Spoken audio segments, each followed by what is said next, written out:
Chapter 1. The burning stake. A thick smoke billowed, and with each inhalation, it felt as if the throat and lungs were being seared, emitting a harsh sound like that of a dilapidated bellows.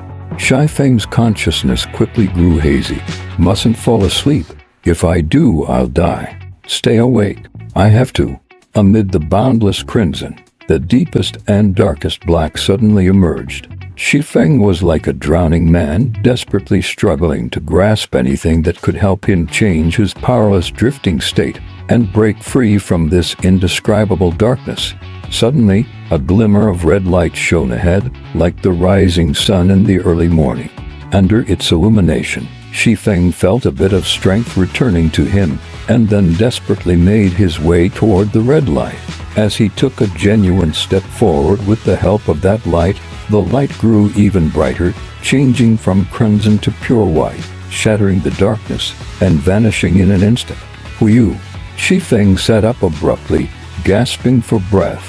He had dreamed of a dreadful fire. Before the fire reached him, he had already fallen into a coma due to inhaling too much smoke in the dream, only able to wait helplessly and despairingly for the flames to spread, just like those few times when he experienced sleep paralysis. He knew he was dreaming, but he couldn't break free, unable to control the situation. This dream was so vivid that Shi Feng was still shuddering with fear. As his rapidly beating heart gradually calmed down, his mind focused, and he remembered that he was working on his graduation thesis in the all-night reading room of the school's comprehensive library. He mocked himself inwardly. These past few days of this irregular and sleepless life. No wonder I had such a realistic nightmare. But when he looked in front of him, ready to pack up his reference books and return to the dormitory, an unfamiliar and unimaginable scene hit him like a sledgehammer, stunning him and making his mind go blank. The beautiful wooden desk in the library was gone. The messy pile of reference books had disappeared, and the draft of the thesis he was about to input into the computer was nowhere to be seen. There was only a black, tattered, and frayed blanket covering him, and the place where he was sitting was no longer the library armchair, but a narrow wooden bed. Where is this? Shi Feng, though somewhat introverted and slow to react, had now clearly noticed all the anomalies. Even if there had really been a fire and he had been sent to the hospital, this place didn't look like a hospital at all. His heart tightened, and he hurriedly looked around, reflexively standing up from the side. As soon as his feet touched the ground, Shi Feng felt an extreme weakness and dizziness, and his legs gave way, almost causing him to fall. He quickly reached out and supported himself on the bed to steady his body. His face was pale, and his mind was in turmoil. That brief glance had allowed him to take in the entire surrounding area. It was a dilapidated and narrow hut. Besides the wooden bed beside him, there was only a rickety wooden table, two relatively intact stools, the broken wooden crate. On the other side of the creaking wooden door, there was a stove whose original color could no longer be discerned, and a clay pot hung above it. The firewood under the stove had been extinguished for God knows how long, without any heat emanating. Everything was so strange that Shi Feng couldn't figure out where he was at all. The continuous weakness made his mind even more chaotic. What on earth is going on? My body feels like I've just recovered from a serious illness, similar to how I felt after recovering from pneumonia in high school.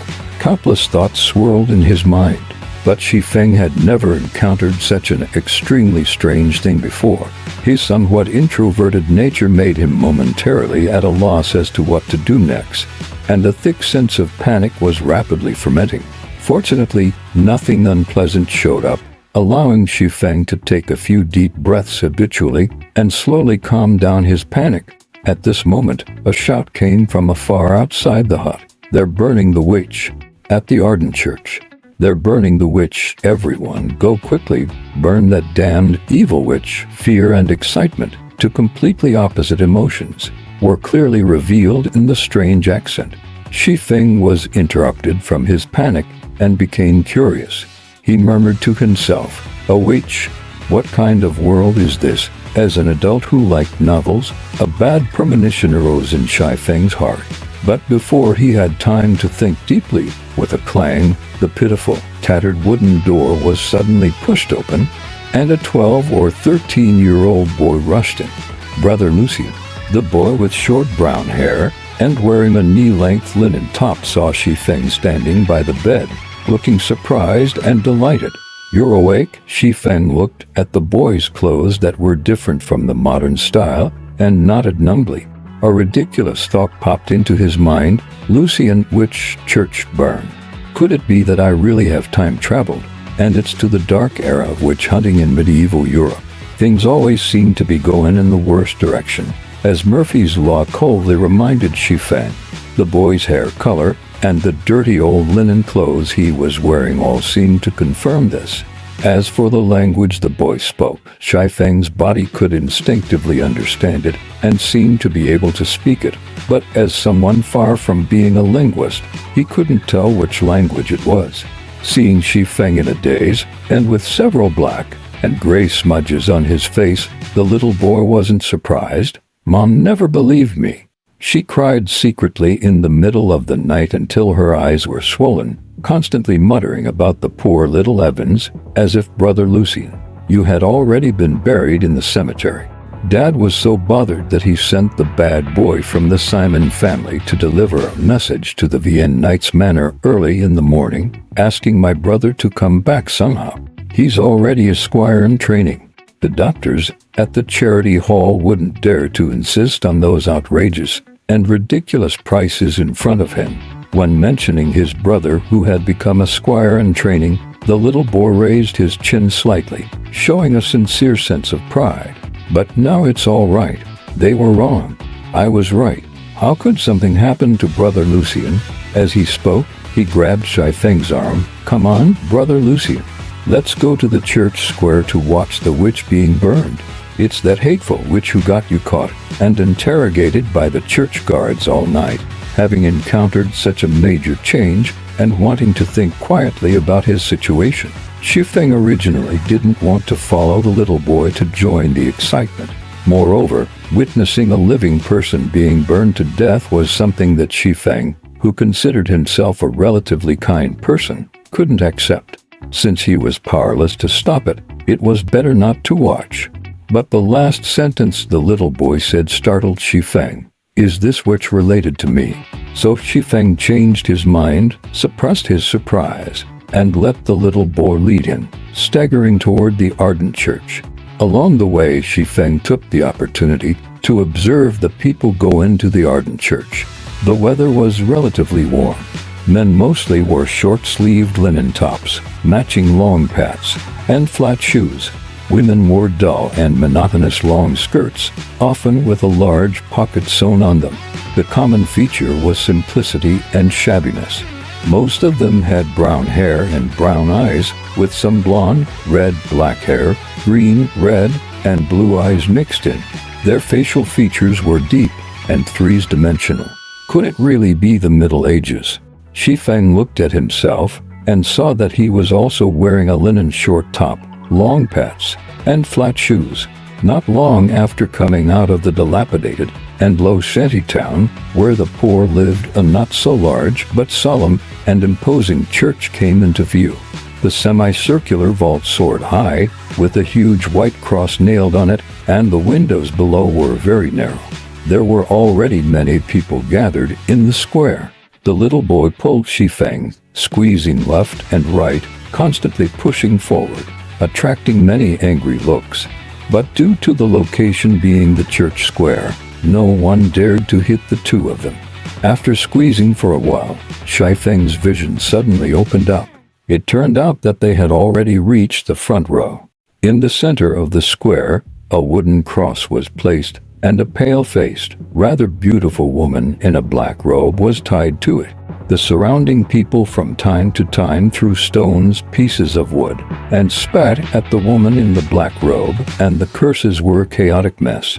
"Kill this damned witch. You hid in our Arden district. You must be trying to harm us. My poor little Tracy died of illness a few months ago. It must be you, this evil witch." Oh, my poor little Tracy, occasionally being it. The woman in the black robe tightly closed her thin, pale lips and didn't let out a single moan of pain. Instead, she stared at the people standing on the church steps like a statue. At the head was a middle-aged man wearing a wide white robe with gold trim, a white soft cap on his head, and holding a circular badge painted with a white cross. He stood there quietly, solemn. Behind him stood several men and women in white robes, clean and tidy, with rosy cheeks, in sharp contrast to the poverty and dirtiness in the square. Behind these white-robed people stood a row of guards in silver-gray chainmail, looking mighty and extraordinary. The middle-aged man took out something like a pocket watch and looked at it. Seeing that the time was almost up, he took a step forward and raised the circular badge high. Suddenly, the angry, hateful, and noisy people in the square became quiet at once, simultaneously and synchronously. All that was left in the entire square was the sound of the wind blowing through the clothes. Shi Feng was very surprised. Even in modern times, to achieve this level of obedience and conditioned reflex, at least several months of training would be required. And these ordinary people who seemed to be poor were able to do it. What power enabled them to do this? The middle-aged man held the badge, and his voice, though not loud, spread throughout the square. Poor sinner, you have been bewitched by the devil, vainly attempting to obtain evil power. Your body and soul are full of filth. Only the holy light can purify you. This is both the punishment and the grace of the Lord's tolerance for the lost lands. Burn her, burn her. The surrounding poor people first shouted sparsely, and then in unison. The chaotic and fanatical scene made Shi Feng shudder. If people knew that he was a time traveler, then the next one on the stake would be Lucian, whose soul had been occupied by the evil devil. Before purifying you, the merciful and kind Lord allows me to ask you one more question. Are you willing to repent? Sincere repentance can enable your soul to be thoroughly purified and enter the kingdom of heaven where the Lord is. The middle-aged man asked gently and compassionately. The woman in the black robe suddenly burst into wild laughter, her voice sharp and piercing. I pursue the truth of magic, not the God of truth. Burn me. I will watch this sinful kingdom of heaven be destroyed, and this magnificent church collapse in the flames. Madwoman, truly evil, the bishop's kindness is repaid with curses. These wizards blinded by the devil truly deserve to die. Burn her. The bishop didn't say anything, but the many poor people around fell into a state of hysterical madness. For the first time in his life, Shi Feng was in a fanatical and unreasonable atmosphere.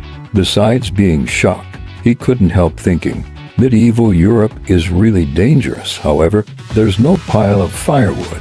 How are they going to burn her? Although Shi Feng felt pity for the woman in the black robe, he didn't dare to make any move. Otherwise, just one stone from each person could kill him. The bishop prayed a few words, and his voice grew louder, sonorous, and emotionless. Sinner, then you shall go to hell under the purification of the holy light. The cross badge in his hand suddenly burst out with a bright light, dazzling and brilliant, making Shi Feng see nothing but a vast expanse of white. The bishop seemed to be holding a small sun in his hand, solemn, majestic, and sacred. Everyone, including the little boy beside Shi Feng, lowered their heads and prayed and praised quietly. The light gathered and shot toward the blue sky. When it reached the height of the vault, the light reversed and fell, hitting the stake. Red flames sprang up more than a person's height, surrounding the woman in the black robe. She laughed wildly and cursed wildly. I will watch this sinful kingdom of heaven be destroyed in the flames. I will watch this magnificent church collapse in the flames. I will watch you all be damned forever in the flames. The shrill voice continued without end, and the woman in the black robe and the stake were burned to ashes together. And Shi Feng had been stunned since the badge burst out with that dazzling light. This is not medieval Europe. This is a world with real divine magic and witchcraft. My name is Lucian. Chapter 2. What came with himself? Sunlight in the evening pierced through the crimson clouds and shone on the solemn ardent church square. The small sun held by the bishop had lost its bright glow. He hung it on his chest and turned to walk into the church. In the center of the square, the rather beautiful witch in the black robe had been burned to ashes, but the wild laughter and curses seemed to still be echoing, making many people shiver involuntarily. They looked around and then followed the bishop and the priests into the church, repenting their sins under the gaze of the Lord and praying sincerely. The dazzling white light still seemed to be in front of him, and the sacred and majestic power it contained could still be faintly felt. Under this impact, Lucian had accepted his identity and buried all his past deep in his heart, not daring to show any abnormality. The power of divine magic is so powerful. I wonder if I'll have a chance to learn it, Lucian thought with a shocked mind and body, without the fear that an ordinary person should have. Suddenly, a huge force slapped on Lucian's left shoulder, making him tilt to the left involuntarily and almost lose his balance. Oh, my poor little Evans. You're finally all right. It's all the Lord's blessing. I thought you would be like your father, who never got up again after falling ill. Thank the Lord that such a wonderful young man can continue to live.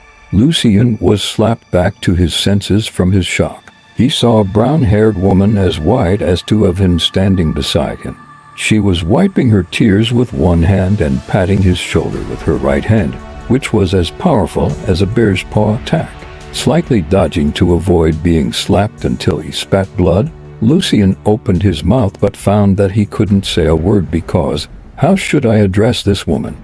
It seems my full name should be Lucian Evans. Lucian's dodge made the woman even sadder. Poor little Evans. You must be so sick that you're confused. Look at your little face. You're so thin that your bones can almost be seen. Hearing this, Lucian felt extremely embarrassed. Since he had time traveled here, he could understand and speak the language here, but he hadn't inherited any memories. If he made a wrong response, he might be mistaken for being possessed by the devil. Of course, in a sense, the current Lucian was indeed occupied by a devil in his soul. Fortunately, at this time, a middle-aged man standing beside patted the fat woman and comforted her. Alyssa, little Evans has just recovered. He must be very weak. Don't disturb him. Evan, help your mother. Let's go home together.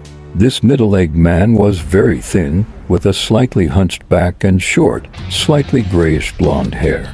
The face that had been marked by time still showed a trace of his handsomeness when he was young.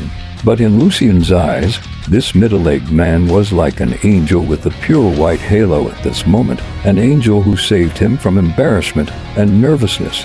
Alyssa, I'm completely fine. I'm just a little dizzy. Lucian carefully chose his words to avoid making mistakes. The little boy Evan, who had pulled Lucian to watch the witch being burned, half supported his mother and made a face. Brother Lucian is not a coward who would die from a single illness. Only you still think of him as a little kid who needs to be taken care of. Alyssa wiped her tears. Little Evans, I'm relieved to see that you're better. It's all the fault of that damned, evil witch who has already gone to hell. Supported by Evan, Alyssa walked slowly forward, muttering. When she first moved into the house next to yours, she was so gentle and beautiful, so refined. I even thought that if little John could marry such a girl, it would be a blessing from the Lord. But she turned out to be a witch and even went to the cemetery to steal the remains of the dead to perform evil magic. Fortunately, the glory of the Lord shines on everything. There was a night watchman from the tribunal in the cemetery at that time and caught her directly. Otherwise, if she had prepared her evil magic, who knows how many people in our Arden district would have died walking behind with the middle-aged man. From Alyssa's muttering, Lucian roughly understood what had happened. That witch was caught by the church's night watchman when she was stealing a corpse in the cemetery. And as her neighbor, he was also taken by the church for interrogation. During the process, the church might have used some divine magic means While excluding the suspicion of the real Lucian, it also caused him some mental or physical harm. So he got a serious illness and died, which allowed him to possess this body. Seeing that Lucian didn't say anything, the middle-aged man patted Lucian's shoulder and comforted him quietly. Alyssa is always like this, chattering. Just pretend you didn't hear her. Lucian didn't know what to say and could only nod. The middle-aged man looked at Alyssa's back and sighed softly. Oh, Alyssa used to be a pure and passionate, beautiful girl. But since giving birth to little John, it's like she was cursed by the devil. She became what she is now in just 1 year. He seemed to be full of life size, with rather deep eyes. Then he paused. I can't beat her anymore. Having just time traveled and witnessed and experienced the power of divine magic, Lucian was greatly shocked and was in a state of unease. So he just forced a smile and didn't answer directly. Moreover, he still didn't know how to address this man. Maybe the man was too immersed in his memories and didn't pay attention to his voice control. Alyssa snorted. Joel, you, a bard full of ideals and passions, the young man who came to Alto with great difficulty to pursue your music dream, have also become a drunkard who is drunk all day long. Joel smiled sheepishly. Alto is the city of sacred chants. Every day, many young people come to pursue their music dreams. But how many of them can succeed? Alyssa, besides, haven't I given up drinking since little John started his training? Alyssa turned around and glared at him. Fortunately, with the Lord's blessing, you still know that our hopes are all. If little John hadn't trained every day, how could he be chosen by Servian and go to his manor for formal night training? If he can activate the divine grace in his blood and become a real knight, he can be titled a lord by the Duke and become an honorable noble. The severe gaze made Joel shrink his shoulders, but Alyssa soon noticed Lucian's absent-mindedness. Oh, sorry, little Evans. Auntie didn't mean to mention this. You also have talent. It's just that you didn't start training from a young age. Realizing that she was touching Lucian's inner one more and more, Alyssa quickly shut up and signaled Joel to speak with her eyes. Joel laughed heartily and patted Lucian's shoulder again. Our little Evans can't be so fragile. He's a man who will inherit his Uncle Joel's music dream. Lucian, whose mind was in turmoil, could only grin. Yes, my dream is to become a musician. Seeing that Lucian showed no abnormality, Alyssa continued to chatter about various trifles, which made Lucian have a further understanding of the city he was in.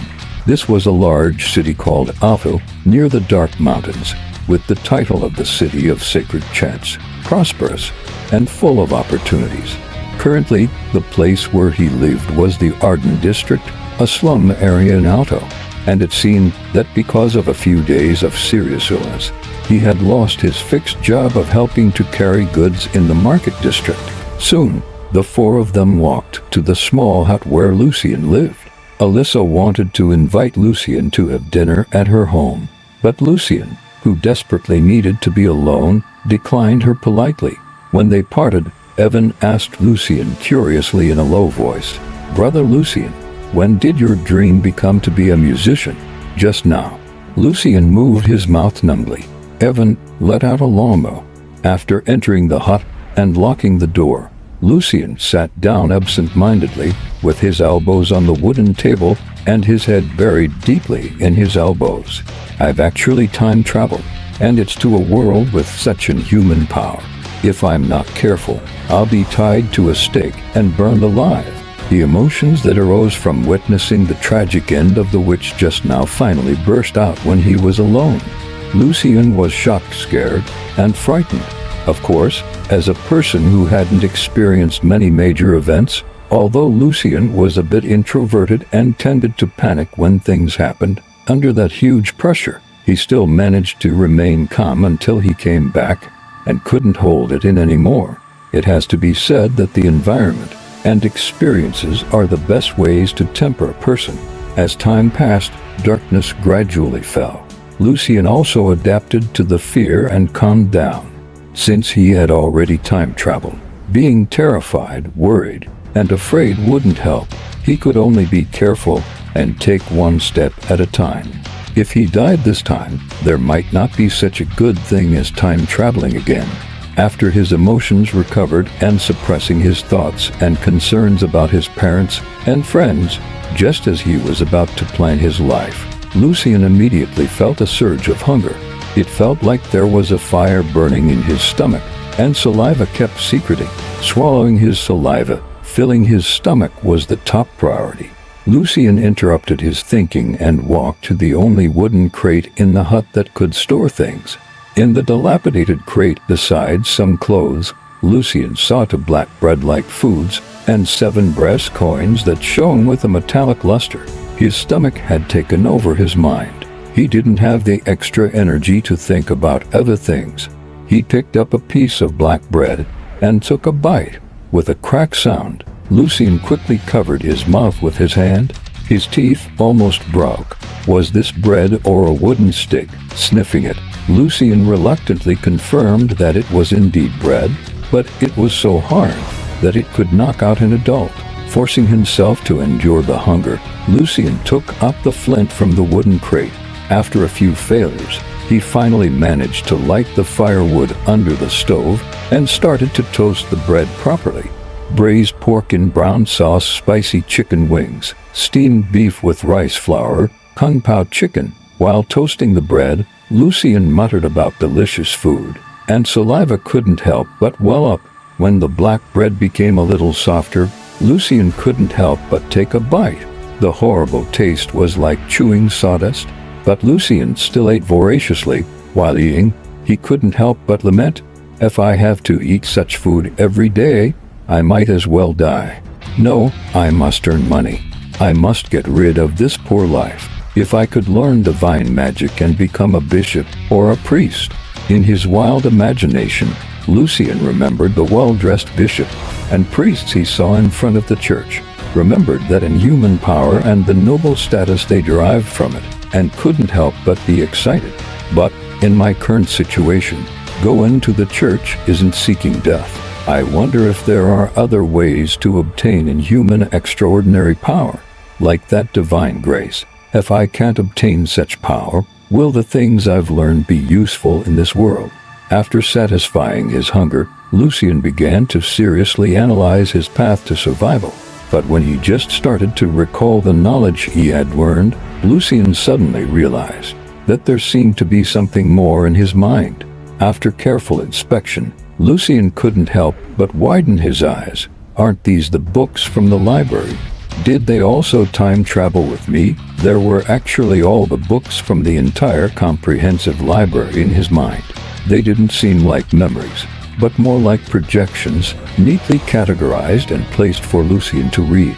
Curious, Lucien randomly flipped through the books, but he was puzzled to find that most of the books couldn't be opened. Chapter 3.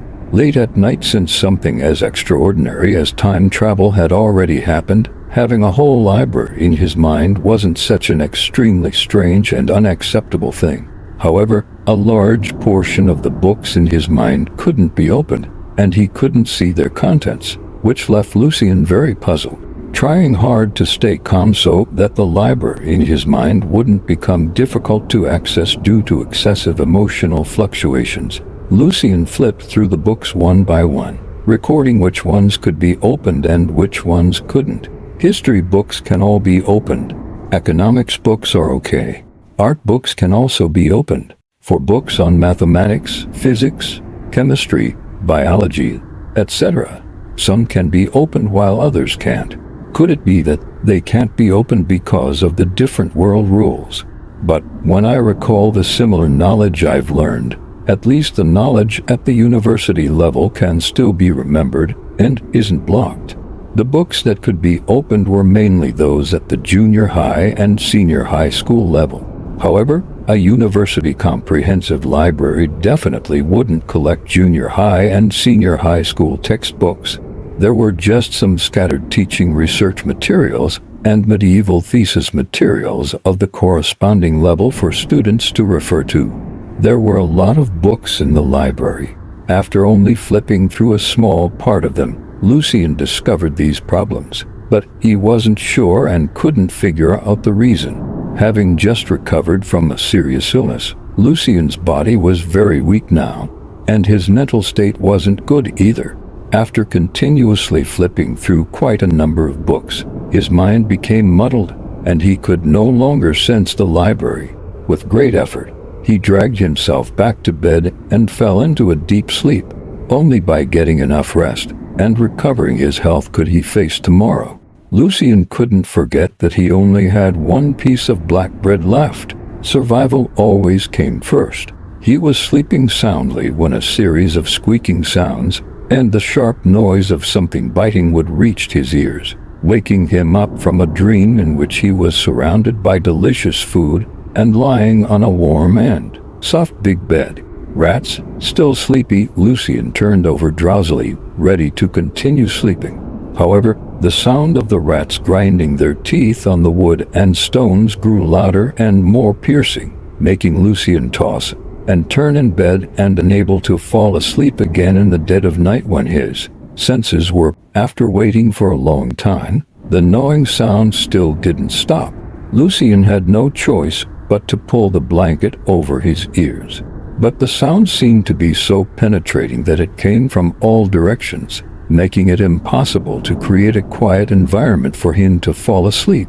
What the hell kind of life is this? Frustrated, Lucien couldn't help but swear. He felt that he was on the verge of having a nervous breakdown. He ate the worst black bread that tasted like it was fermented from sawdust, wore the poorest linen clothes that chafed his skin, and covered himself with a blanket that wasn't very warm, and whose original material couldn't be identified. And now he couldn't even have a peaceful sleep to temporarily forget all his troubles. Squeak, squeak. It sounded like there were thousands of rats. Lucien gritted his teeth in anger and listened carefully to the direction from which the rat sounds were coming. Since he couldn't fall asleep anyway, he might as well get up, find these rats, kill one or two, and scare the others away. And he secretly cursed and swore, "I must get rid of this kind of life as soon as possible." Listening attentively, Lucien tried to distinguish the direction from the gnawing sounds. Squeak, squeak, whimper, whimper. As soon as Lucien concentrated, he realized that what he was hearing wasn't the sound made by rats at all, but a series of eerie, hollow sobs. Whimper, whimper. In the quiet late night, there were no more rat sounds or gnawing noises. Only the sad, plaintive sobs could be heard. Lucien's heart suddenly started beating violently, his brain became congested, and his senses became extraordinarily sharp. It seemed that he could even hear the sound of the cold night wind blowing through the crack in the door, and the sobbing sounded like a ethereal song, seeming both real and illusory. With a quick movement, Lucien got out of bed and subconsciously opened the wooden crate, grabbing the remaining piece of black bread and using it as a weapon for self-defense. Anyway, in terms of hardness, it was hard enough to knock out a thief. Thump, thump, whimper, whimper. Thump, thump, whimper, whimper. Lucien wondered what the thumping sound was, but soon realized that it was his own heartbeat, which was so intense in his ears. The gloomy wind blew past. Lucien tightly grasped the black bread, and fear couldn't help welling up in his heart. This is a world with magic and divine magic. Could it really be a resentful spirit or a ghost? Fortunately, having experienced time travel and witnessed the power of divine magic and the terrifying scene of a living person being burned to death during the day, Lucien didn't become weak-kneed, blank-minded in this terrifying atmosphere. While his nerves were taut, he slowed down his breathing and forced himself to calm down. Slowly moving towards the door, Lucien tried to identify the direction from which the sobbing sound was coming.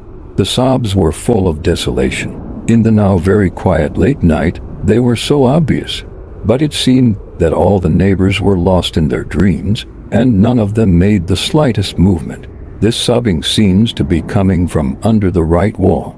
The closer Lucien got to the door, the clearer the sobbing became. Wait, isn't the right side of my house the place where the witch who was burned to death lived? Lucien was startled, Wasn't her house burned down by the church?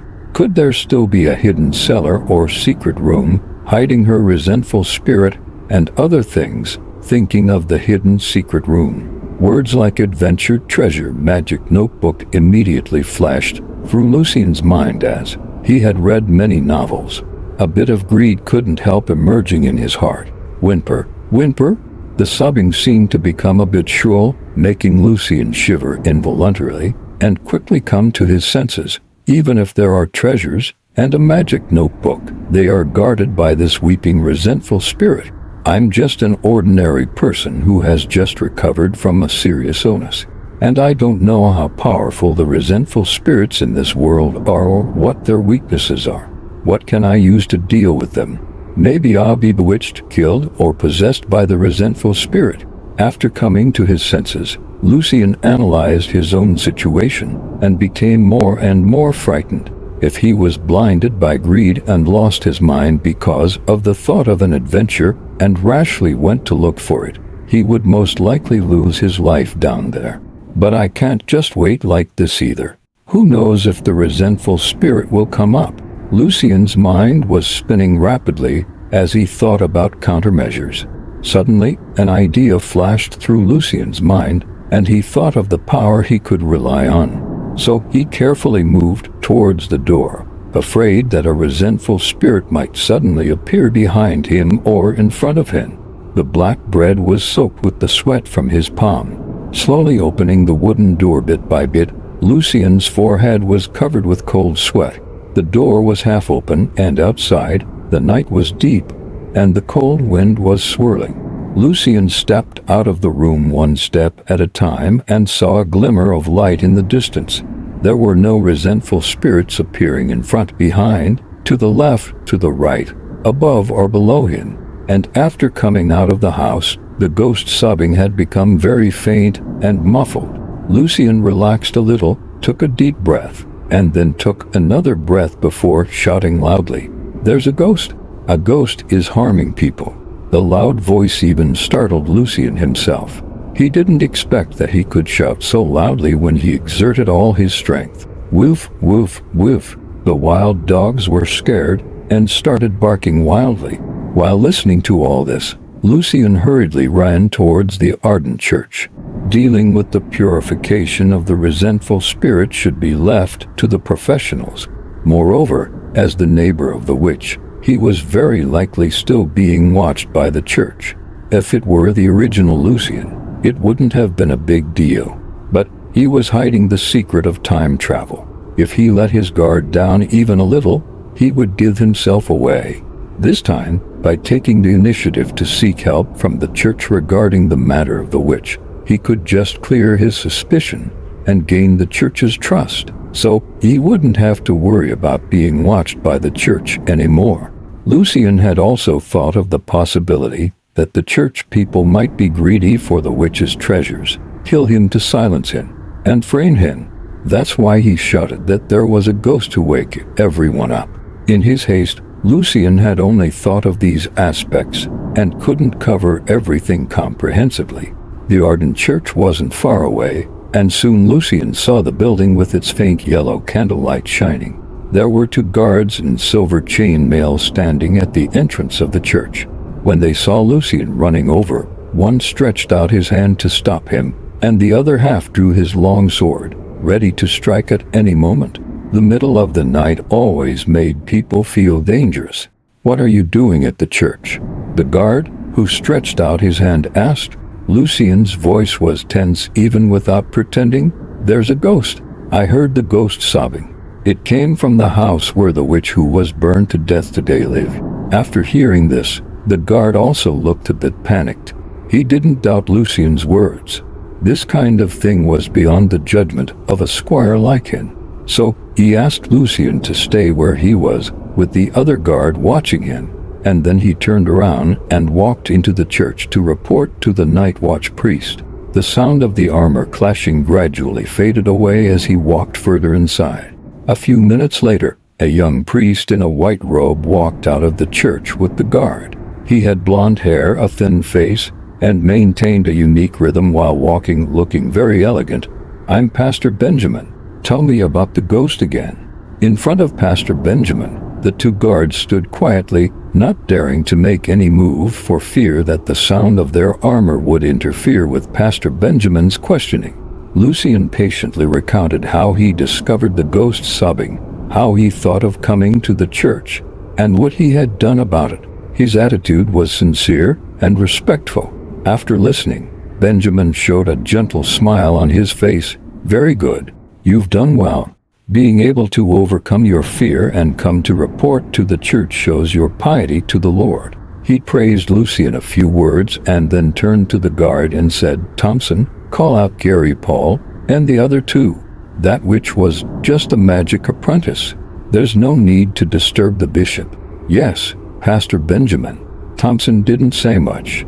Pastor Benjamin was an official pastor, although only at the first rank, but he had no problem dealing with the magic traps left by a magic apprentice or unofficial magic. The gap between them was even greater than that between a knight and a senior squire, just like the gap between an official pastor and a senior trainee pastor, both in terms of status and strength. Benjamin asked Lucian a few more questions and learned his name. Then 4 guards, also dressed in silver chainmail but with a much stronger sense of power and a more intimidating presence than Thompson, rushed over. Outside the burned-down hut of the witch, people had gathered from afar. The candlelight was like starlight, dotting the night along with the silver moon in the sky. At this time, Lucian realized that the moon in this world was silver. The noisy whispers and uneasiness disappeared when they saw Benjamin coming. A sense of relief emerged, and people gradually gathered around and started whispering among themselves. "I didn't hear the sound of a ghost. Whether there is one or not, it's good for Pastor Benjamin to come and do a purification." Lucian listened carefully and found that he could still hear the faint sobbing. But why couldn't the others hear it? Benjamin didn't show any surprise and said faintly to Lucian, "There is indeed a resentful spirit." Apparently, he had also heard the sobbing. The 4 guards nodded in agreement, indicating that they had heard it too. Chapter 4. Red-eyes Benjamin glanced at Lucian and slowly walked towards the ruins of the witch's hut. His voice was low and soothing. Evil wizards always like to toy with the hearts and perceptions of kind people, especially on a night when the silver moon shines. However, that witch hadn't obtained truly terrifying evil power. Her magic could usually only affect 1 or 2 people. Lucian was a bit confused at first. It wasn't until Benjamin finished speaking that he understood that Benjamin was explaining why only he could hear the sobbing while the nearby residents were still sound asleep. Even when they were woken up and listened carefully, they heard nothing. Without giving Lucian a chance to speak, Benjamin stretched out his hands in white gloves and continued it. "I and the 4 church guards are blessed by the Lord, so we can hear this evil sound." The 4 guards walking in front and behind immediately made the sign of the cross on their chests and shouted in unison, "Only the truth endures." With this shout, their spirits became slightly excited. The residents of the slum area watching from a distance also prayed in a low voice, "Only the truth endures." Then they whispered among themselves, "This is the power of the divine, truly worthy of the honorable Pastor Benjamin." Amid the faintly heard praises, Benjamin's face with a unique curve became even more solemn and majestic. He slowly opened his hands in white gloves and uttered a strange, short syllable in a low voice, "Paso." As soon as the short, rapid syllable ended, a faint white light covered the entire ruins of the hut, like the silver moon in the sky casting its radiance. In the white light, a strange blood-red color emerged on a broken wall connecting the ruins and Lucian's hut, in the shape of an opening. Under the influence of this mysterious and strange incantation and divine magic effect, Lucian was as shocked as the surrounding poor people, his emotions fluctuating. However, they were more intoxicated and fearful, while Lucian was a mixture of fear and deep longing. Benjamin withdrew his hands and gave an order to the guard in front of him. "Gary, that's the secret door. There's no magic trap. Go and open it." Gary straightened his chest, and the chain mail on his body made a clinking sound of iron pieces colliding. "Yes, Pastor Benjamin." As Gary and another guard walked past, Lucian, who had sharp ears, heard Benjamin muttering a curse in a low voice. "Those arrogant fools in the tribunal. They only know how to use detect magic trap. Can't they learn detect secret door? HMPH, just because it's a magic apprentice, they're so negligent." With the guidance of divine magic, Gary showed his powerful muscles and knocked down the broken wall in a few strokes. Then, the other guard drew his long sword, roared, and struck down heavily, shattering a mechanism and exposing the black opening in the corner of the wall. The opening wasn't big, only enough for one person to pass through. The wind blew, bringing the stench from the opening. Benjamin frowned slightly and covered his nose and mouth with his right hand in a white glove. Lucian almost vomited and involuntarily took 2 steps back. Gary carefully looked inside the opening and then ran back. "Pastor Benjamin, this secret passage leads to the sewer." Benjamin looked at Gary with his golden eyebrows furrowed. His mouth and nose seemed a bit deformed under the pressure, and his voice became muffled. "Are you sure?" "Yes, you can see a section of the sewer if you look diagonally down." Gary replied affirmatively. Benjamin didn't say anything. As a noble and elegant pastor and a member of the prestigious Raffetti family with a long heritage, the thought of the filth and stench in the sewer made him uncomfortable. Among the several divine magics he had mastered the structure of and constructed the imprint model in his soul, there was no purification magic. To cast it, he had to rely on incantations, gestures, and spellcasting materials. And no one knew where the secret chamber was in the sewer. He didn't know how many purification magics he would need to use along the way. Anyway, it's just a magic apprentice. With the holy emblem of truth, there won't be any problem. Benjamin thought indifferently. Then he looked at Lucian, loosened his right hand, and his voice regained its solemn and gentle tone. "You lived with the witch, so your body must be contaminated with evil power. You need to atone to be cleansed. But your piety to the Lord has impressed me. I will lend you my holy emblem.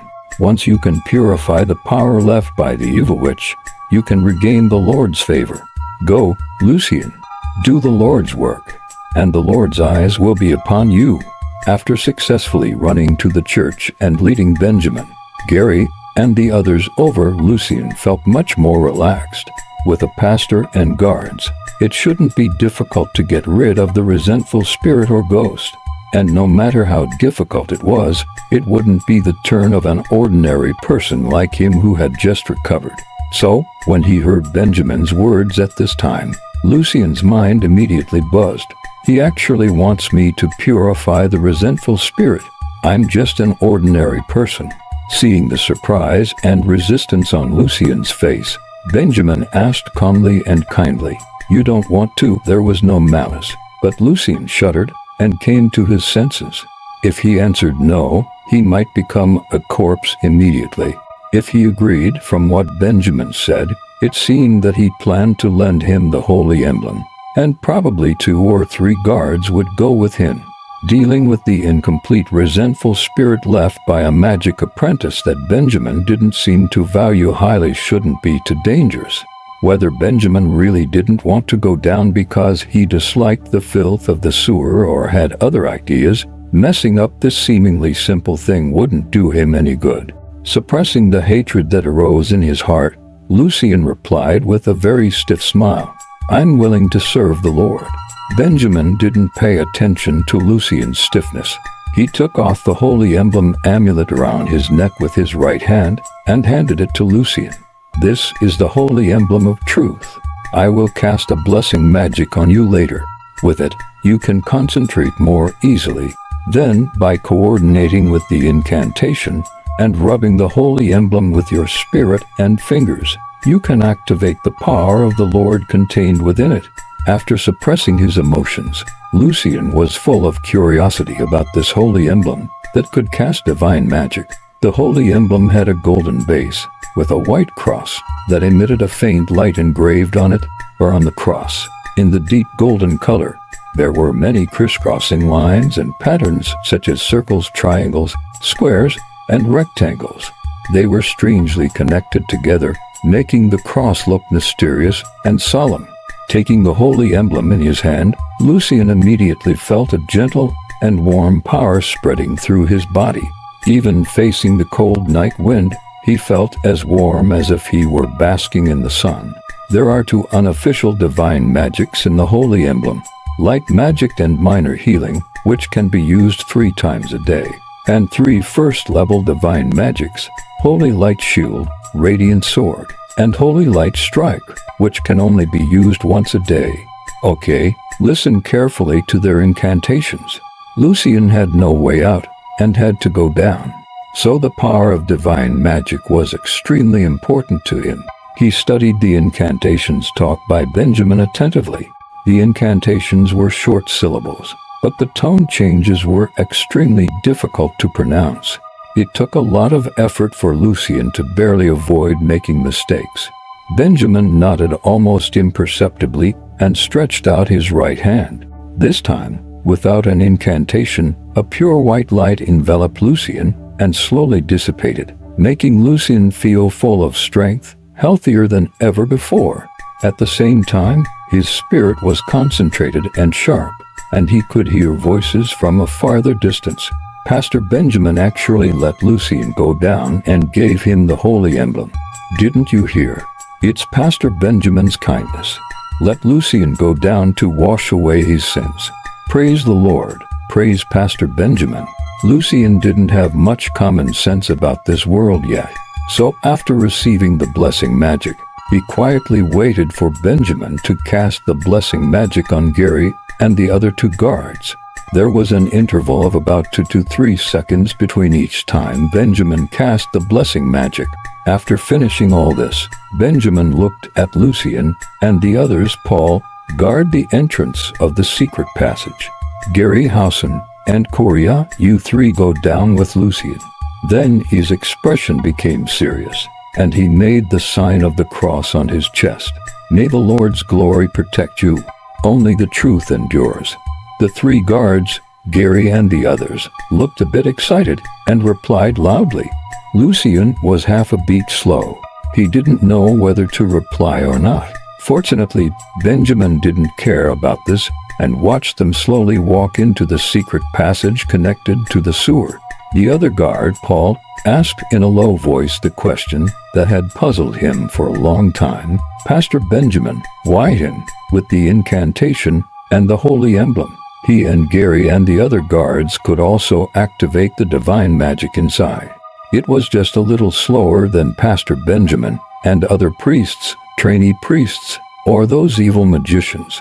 But even so, it was better than that kid who knew nothing and hadn't even had formal and complete physical training. If Pastor Benjamin didn't want to go down, he could completely give the holy emblem to Gary, Hausen, or Korea. Benjamin looked at the entrance of the secret passage, covered his nose and mouth with his right hand, and said in a low and soft voice, his mental power is slightly higher than that of normal people, and can better activate the divine magic in the holy emblem. But he's too old, and has no cultivation value. As soon as they entered the secret passage, a stench mixed with countless smells hit them. Lucian couldn't help but retch twice. You, a kid living in the Arden district, are so unaccustomed to the smell of the sewer. It seems you're not as poor as I thought. Whether it's the city of sacred chants or Anti-Fleur, there are many real poor people living in the sewer who don't even have a dilapidated hut. Korea, who entered the secret passage before Lucian, said sarcastically. He had black hair and a different profile from Gary and Benjamin. His cheekbones were high and his cheeks were thin. Before Lucian could answer, Gary, who followed, said directly, "Quiet." Korea shrugged his shoulders and shut his mouth. He walked a few steps in the one-person high secret passage and then jumped into the intricate sewer. Lucian followed and jumped out, stepping on something wet and slippery. He didn't know what it was. These things were everywhere, and the surrounding walls were covered with strange moss. They emitted a faint light, making the entire sewer not completely dark. Gary lowered his voice. I, Hassan, and Korea are all high-level squires. Pay attention to coordination when you use the holy emblem. As soon as we encounter danger, immediately summon the radiant sword. He had a golden beard but was very calm in his every move, making people feel at ease. Among the 4 guards, he was faintly in charge of the situation. After saying that, Gary held his long sword in his right hand and a small round shield in his left, and beckoned to Hassan, Korea, and Lucien, looking for the place where the ghost sobbing came from. Lucien, who had no common sense, had no choice but to follow with a wry smile. How am I supposed to know what kind of strength a high level squire should have? But he didn't dare to ask Gary and the others directly about this kind of thing. The sad and desolate sobbing echoed even more strongly in the narrow environment of the sewer, seeming to come from all directions, making it difficult to distinguish the specific location. However, the specially trained guards like Gary and Lucien, who had relatively good mental power and was under the effect of the blessing magic, easily distinguished the direction. This section of the sewer was so quiet that it was terrifying. There wasn't a single poor person living in the sewer, as Korea had mentioned. After passing through several forks, Lucien and the others stopped at an unremarkable corner of the sewer. Gary looked at the wall covered with blue-green moss and said calmly and seriously to Lucien, "Summon the radiant sword." Lucien was both scared and eager to try. With the help of the blessing magic, he calmed down, concentrated his spirit on the holy emblem, felt the warm and gentle power, then held the holy emblem hanging around his neck with his left hand, rubbed the white cross in the center of the holy emblem rhythmically and gently, and recited the incantation with a strange and difficult tone at the same time. Kizian. Lucien only felt that the spirit he concentrated on the holy emblem was dyed by waves of white light. A little white light emerged in front of his eyes, gathering together and forming a shining light sword. Is this my voice? The voice of activating the divine magic, and the strange and difficult tone, against the backdrop of the power and effect of the divine magic, sounded deep and hoarse, mysterious and strange, startling Lucien himself. Holding the light sword and feeling the extraordinary power, Lucien couldn't help but feel excited. But a word from Gary immediately made Lucien come to his senses. Strike the wall there. The power of the radiant sword can break any magic trap. It's just a magic apprentice. Looking at the position indicated by Gary, Lucien trembled slightly. He was about to face mysterious and powerful magic power. What would appear? What kind of danger would there be? Everything was unknown. A timid and ignorant guy. Korea sneered.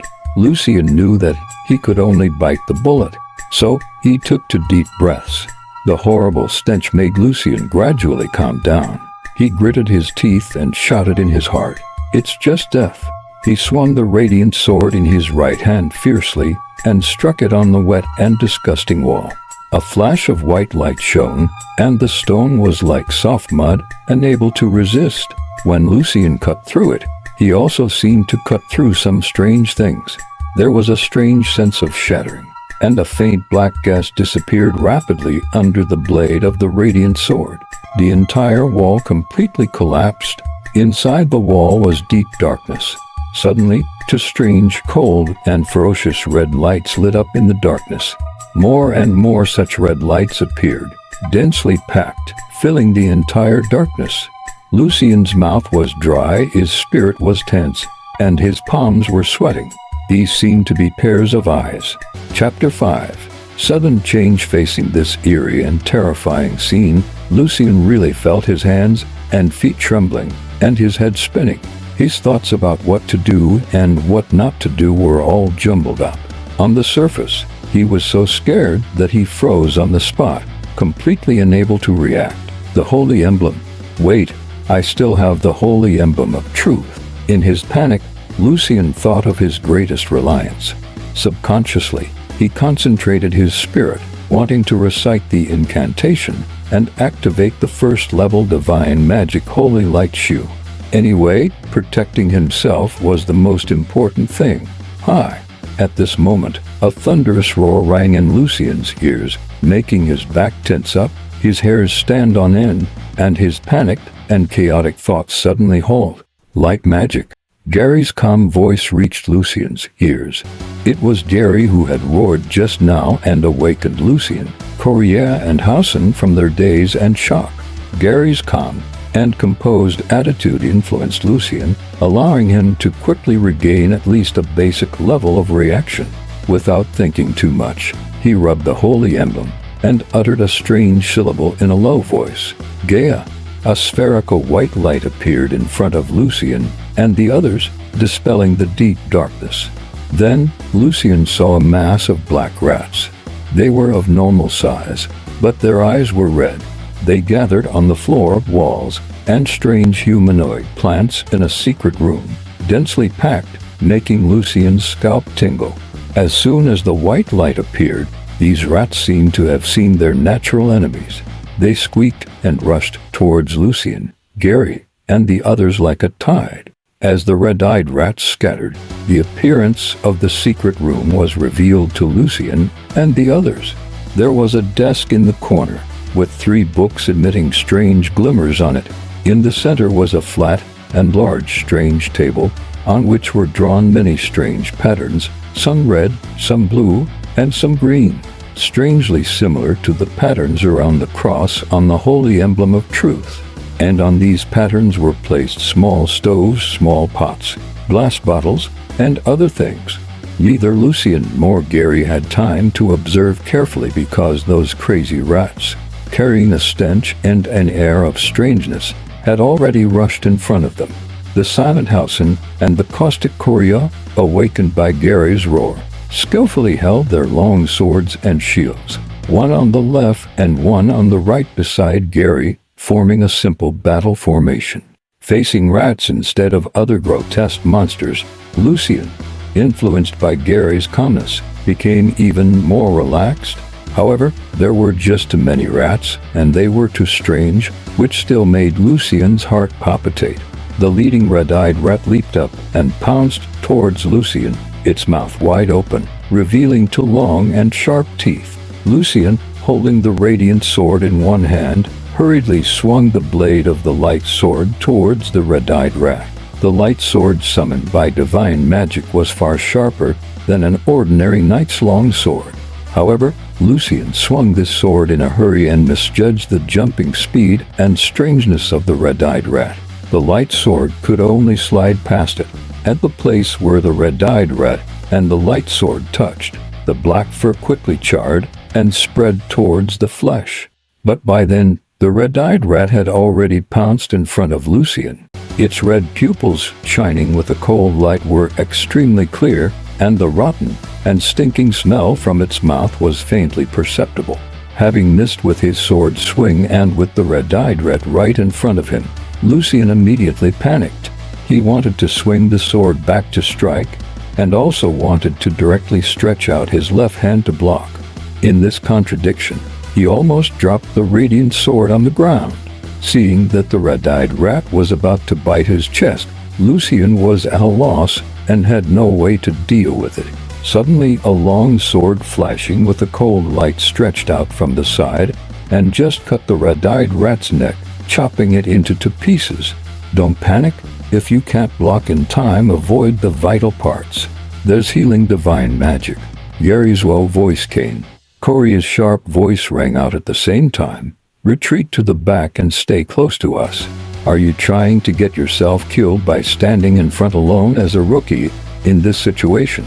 Regardless of what negative impressions Gary, Korea, Hassan, and the others had of Lucien, they all understood that he, who held the holy emblem, was a force not to be underestimated. Moreover, in case of other changes, he was the key to turning the situation around. No one knew what monsters or magic traps would come after these red-eyed rats. After narrowly avoiding the red-eyed rat's pounce, Lucien, who had become panicked again, quietly let out a sigh of relief and calmed down once more.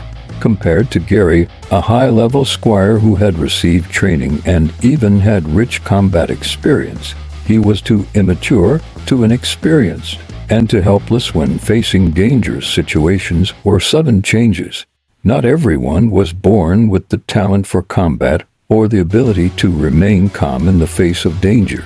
It was a great fortune for him to have an old hand like Gary beside him to guide and help during his first real battle in life. It would be valuable experience for facing battles and dangers in the future. This time, Lucien didn't panic. While swinging the light sword forward, he slowly moved backward and retreated to Gary and the others. The red-eyed rats that pounced over were not just one or two but dozens, and more rats were continuously pouring in from behind. The light sword was bright and sharp, and a faint light shadow remained wherever the sword passed. Lucien's sword swing this time was mainly for defense, following Gary's guidance, fully utilizing the characteristics of the radiant sword and avoiding the flaw that he hadn't learned any swordsmanship at all. The light brought by this sword swing seemed to form a pale white barrier in front of Lucien. The rats that pounced over and directly hit the light sword were split in half as if they were made of mud, with their internal organs and severed skin charred black. They fell heavily to the ground without a single drop of blood flowing out, and those that weren't hit by the light sword, when passing through the remaining light shadow, also had their first start to dry and char. Their speed slowed down, and they either fell in front of Lucien or were cut down by Gary and Coria on both sides. Hey kid, not bad. This sword swing killed more than 10 of these monster rats directly. Coria whistled. It was hard to tell whether he was praising or being sarcastic. Lucien himself wasn't complacent. The fact that he could kill so many red-eyed rats with one sword was entirely due to the power of the radiant sword and Gary's guidance. And at this moment he said, "I feel the power of the radiant sword starting to drain." After killing the red-eyed rats this time, Lucien felt that he had somewhat adapted to this kind of situation. Gary coordinated with Lucien's swings of the radiant sword and continuously slashed and thrust his long sword to repel the rats that slipped through. Don't be nervous. The remaining power is enough to kill these monsters. After being repelled once, the red-eyed rats pounced again. This time, there was a large black mass, seeming to be hundreds of them. Lucien's sword swings became more and more skillful. Although he was a little bit scared in his heart, worried that he couldn't completely block these hundreds of rats, he still fully trusted Gary and Coria, believing that they could help him block the rats on both sides. The radiant sword slashed diagonally from top to bottom, drawing a beautiful light shadow in the air. Crackle, crackle. Many red-eyed rats hit the sword, increasing the pressure on Lucien's hand. As an ordinary person who hadn't received knight training, he almost couldn't hold the radiant sword. There were just too many rats. Even though many half-bodies of the rats were falling like rain in front of the radiant sword, dozens of them still broke through Lucien's block and passed through the light wall drawn by the radiantess. Were so many rats. Unless Gary and Coria can swing their swords 5 or 6 times a second, they won't be able to stop them at all. Lucien couldn't swing the radiant sword again in time, and could only think worriedly in his heart, perhaps high-level squires trained by the church have some power similar to divine magic. Just as Lucien was thinking wildly, instead of two sharp knights' long swords blocking from both sides, two small round shields covered with silver-gray metal skins were swung out. The two imposing small shields were swung out forcefully. Dozens of collision sounds merged into one loud bang, and those red-eyed rats were directly sent flying, fell to the ground, twitched a few times, and soon died completely. Coria laughed. A good knight is not only good at using the long sword but also at using the shield. Lucien let out a sigh of relief and continued to swing the radiant sword to fend off the attacks of the red-eyed rats. After repeated failed attacks, the red-eyed rats seemed to sense that something was wrong. so some of them stopped pouncing and ran directly from the ground, while others climbed up the walls preparing to attack from above the four of them. The situation suddenly became precarious. "I'll take care of the ones above," Hausen, who had always been taciturn, tall, and sturdy, suddenly said, while swinging the radiant sword from top to bottom to block the rats in the air. And on the ground, Lucian asked, "Should we use the holy light shield?" Gary shook his head. "Wait a little longer." The four of them were like a small boat in a raging sea, swaying among the red-eyed rats falling from the sky, pouncing from midair, and surging from the ground, seeming as if they could be overturned at any moment. Suddenly, there was a lapse in Hausen's block, and a red-eyed rat landed on Coria's shoulder. Coria's long sword and shield were blocking in front, and he had no time to defend. He was directly bitten on the neck and let out a painful groan. He shook his shoulder and threw the red-eyed rat off. Coria said hatefully, "The wound feels numb. It seems they are poisonous." "Okay, I'll activate the healing divine magic," Lucian said as he rubbed the holy emblem with his free left hand. Gary stopped him. "Don't rush. Coria can still hold on. It seems we can't completely block them. Wait until there are a few more bites, and then activate the healing divine magic." There were just too many rats, so the healing divine magic had to be used sparingly. Before he finished speaking, he also let out a muffled groan as he was bitten by a red-eyed rat between his boot and knee guard. After this encounter, Gary, Coria, and Hausen all changed their combat styles a little. Although the rats could bite people, their teeth weren't sharp enough to break through the armor. So, they relaxed a bit in the places protected by chainmail, knee guards, etc., and focused on defending other areas. Immediately, the situation improved. Only Lucian, who was wearing a linen short top and matching long pants without any protection, was immediately bitten on the ankle by a red-eyed rat. A numb and itchy feeling rose from his ankle and quickly spread upward. Lucian almost lost his balance, and at the same time, his mouth was dry and he was extremely thirsty. "Your constitution is much worse than ours. Use the holy light shield first, and then the healing divine magic." Gary judged the situation. By this time, almost half of the red-eyed rats were dead. Since it was about himself, Lucian didn't delay. He concentrated his spirit and rubbed the holy emblem, Smen. The strange and mysterious incantation sounded, and a pale white light shield appeared on Lucian's body. After activating the divine magic once, Lucian couldn't concentrate his spirit, so he took a step forward and used the holy light shield and the radiant sword to block all the red-eyed rats in front. The rats that dodged the radiant sword attacked the holy light shield one after another. But as the light flickered, the holy light shield didn't shake at all, giving Gary and Coria the opportunity to calmly slash and send the rats flying. After 2 or 3 seconds, Lucian regained his spirit.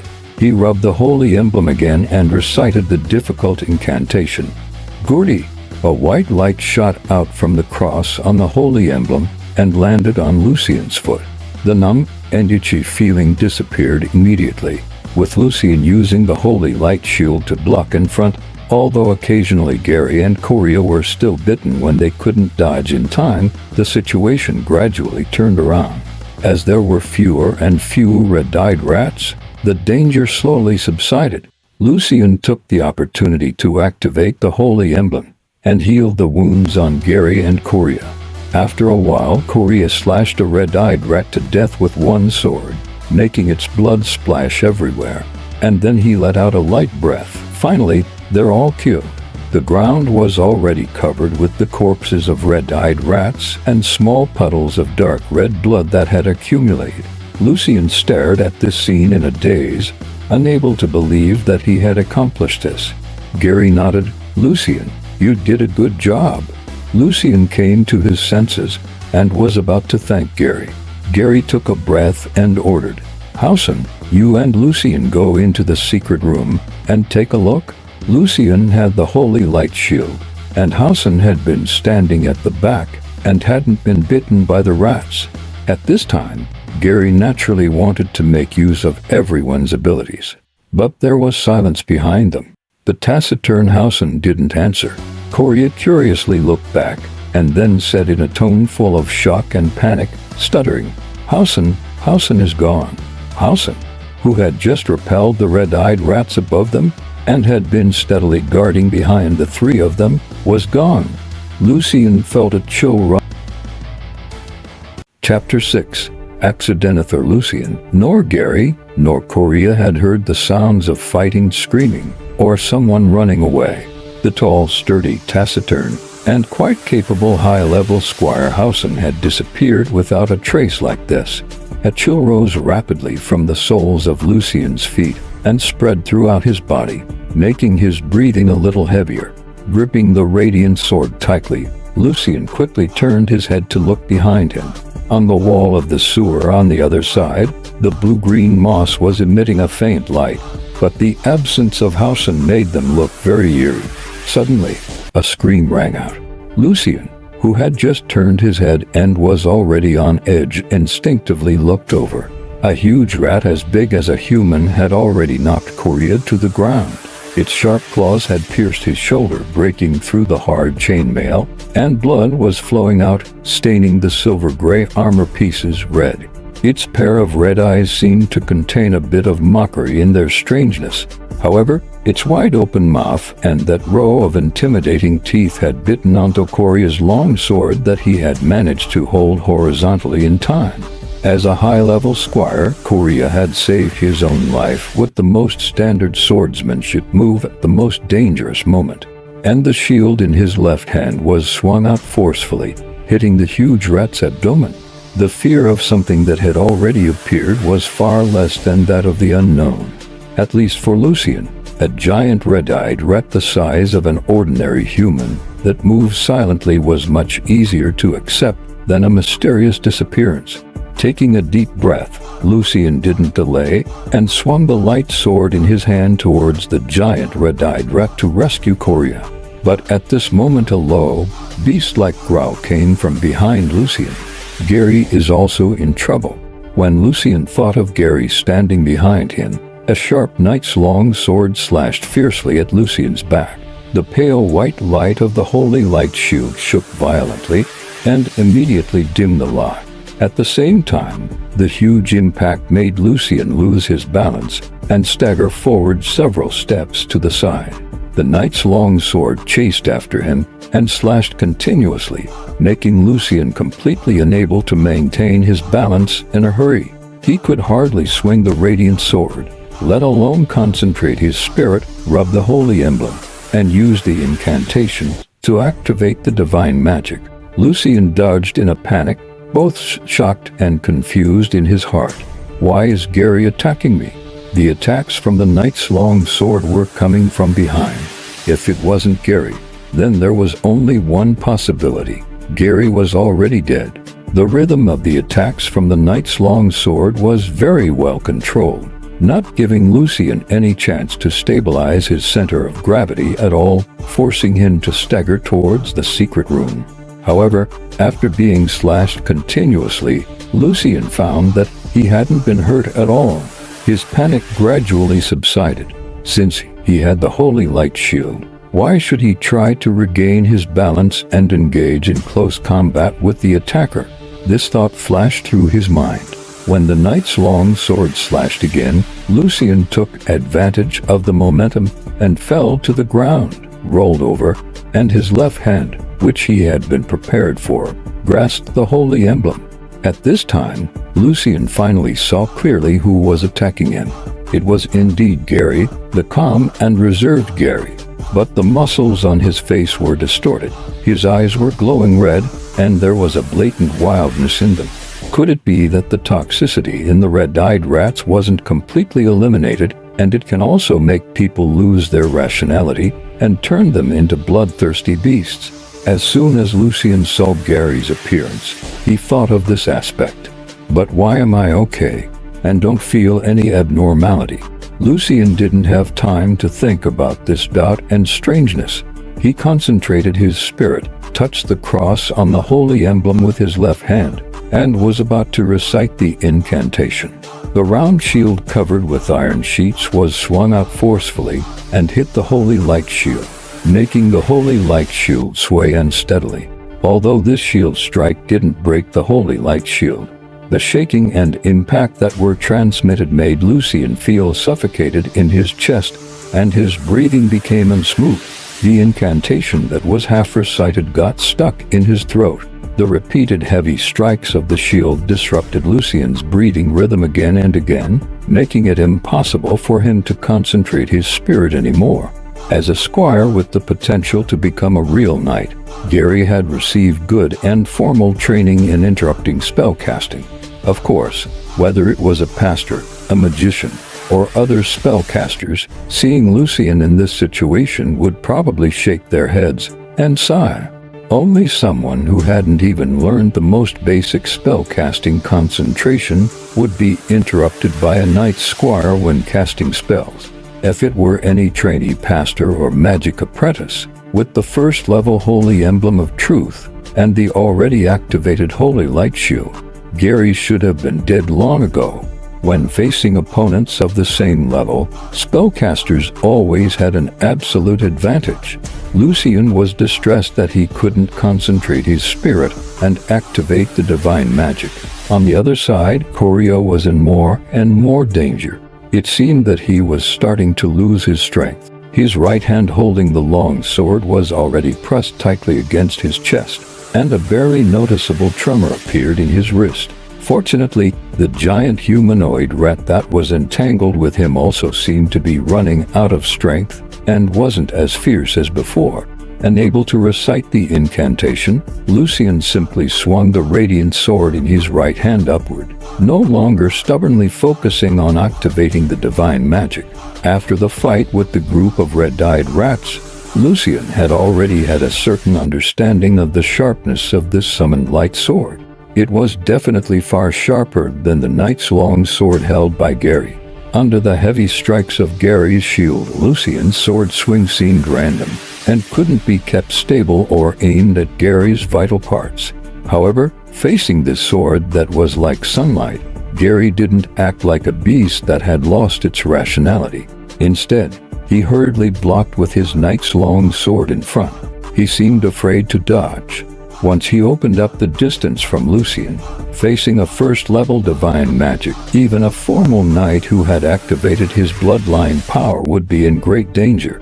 He could easily be seriously injured or even killed. The radiant sword slashed onto the knight's long sword, but there was no clear and crisp sound of metal colliding. Silently, the knight's long sword broke into two halves like a piece of wood. By this time, however, Gary had already withdrawn the round shield in front of him. There were deep scratches on the round shield, almost splitting it in two. Lucian was about to take advantage of this to counterattack, but the radiant sword, whose light had already dimmed a lot, shattered at this moment. Pieces of light scattered and flew in all directions. The radiant sword, which had started losing its power when it cut through the wall with the magic trap, had finally exhausted all its power and couldn't maintain its form anymore. Lucian was stunned for a moment, and Gary took this opportunity to swing the round shield out fiercely and hit the holy light shield, which had also become thin and dim. Hard. The shield fragments flew all over the sky. After flickering and shaking for a while, the holy light shield disappeared directly. Lucian's greatest reliance, the holy light shield, was completely shattered after withstanding continuous attacks. There was no time to reflect on the various mistakes he had made due to his lack of combat experience or his insufficient calmness. Lucian rubbed the cross on the holy emblem, desperately concentrated his spirit, and recited the incantation. Cough, cough. Before he could even finish half of the short syllable, Gary's fist, which he had been preparing for a long time, hit Lucian's abdomen heavily, making Lucian curl up like a shrimp, and a strong sour feeling rose in his throat. Interrupting Lucian's incantation, Gary's other hand regained its strength and suddenly grabbed Lucian's neck and tightened its grip fiercely.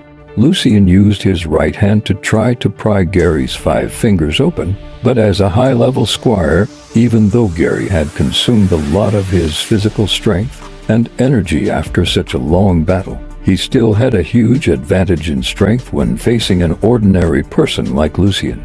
It was getting harder and harder for Lucian to breathe, and his neck was in extreme pain.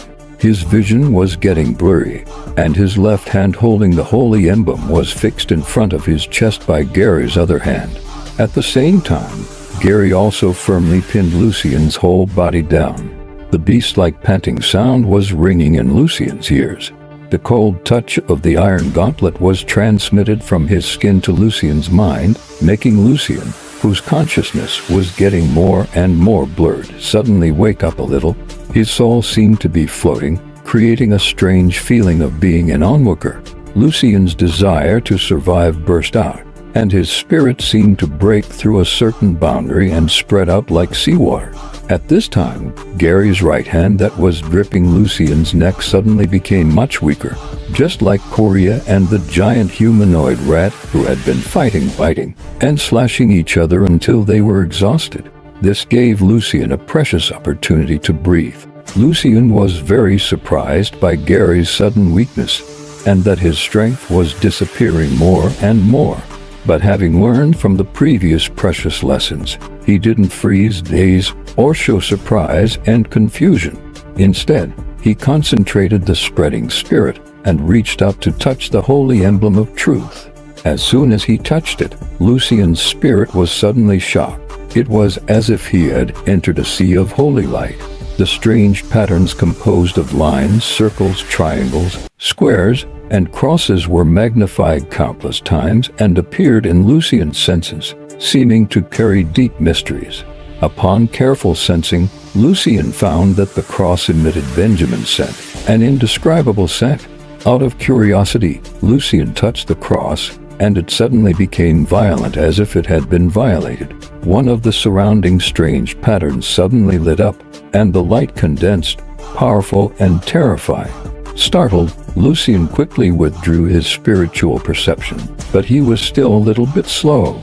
A white light beam shot out from the holy emblem, grazing the edge of Lucian's spirit, making him feel nauseous, and his head seemed to split open. Two cool liquids with a fishy and rusty smell suddenly flowed out of his nostrils. After the light beam shot out, it absorbed power from the surroundings and grew larger and larger. Gary seemed to sense extreme danger and hurriedly dodged to the side. But at such a close distance, no matter how fast his reaction was, he couldn't avoid it. The white light beam completely vaporized his right hand and part of his shoulder, and the wand was charred black without a single drop of blood flowing out.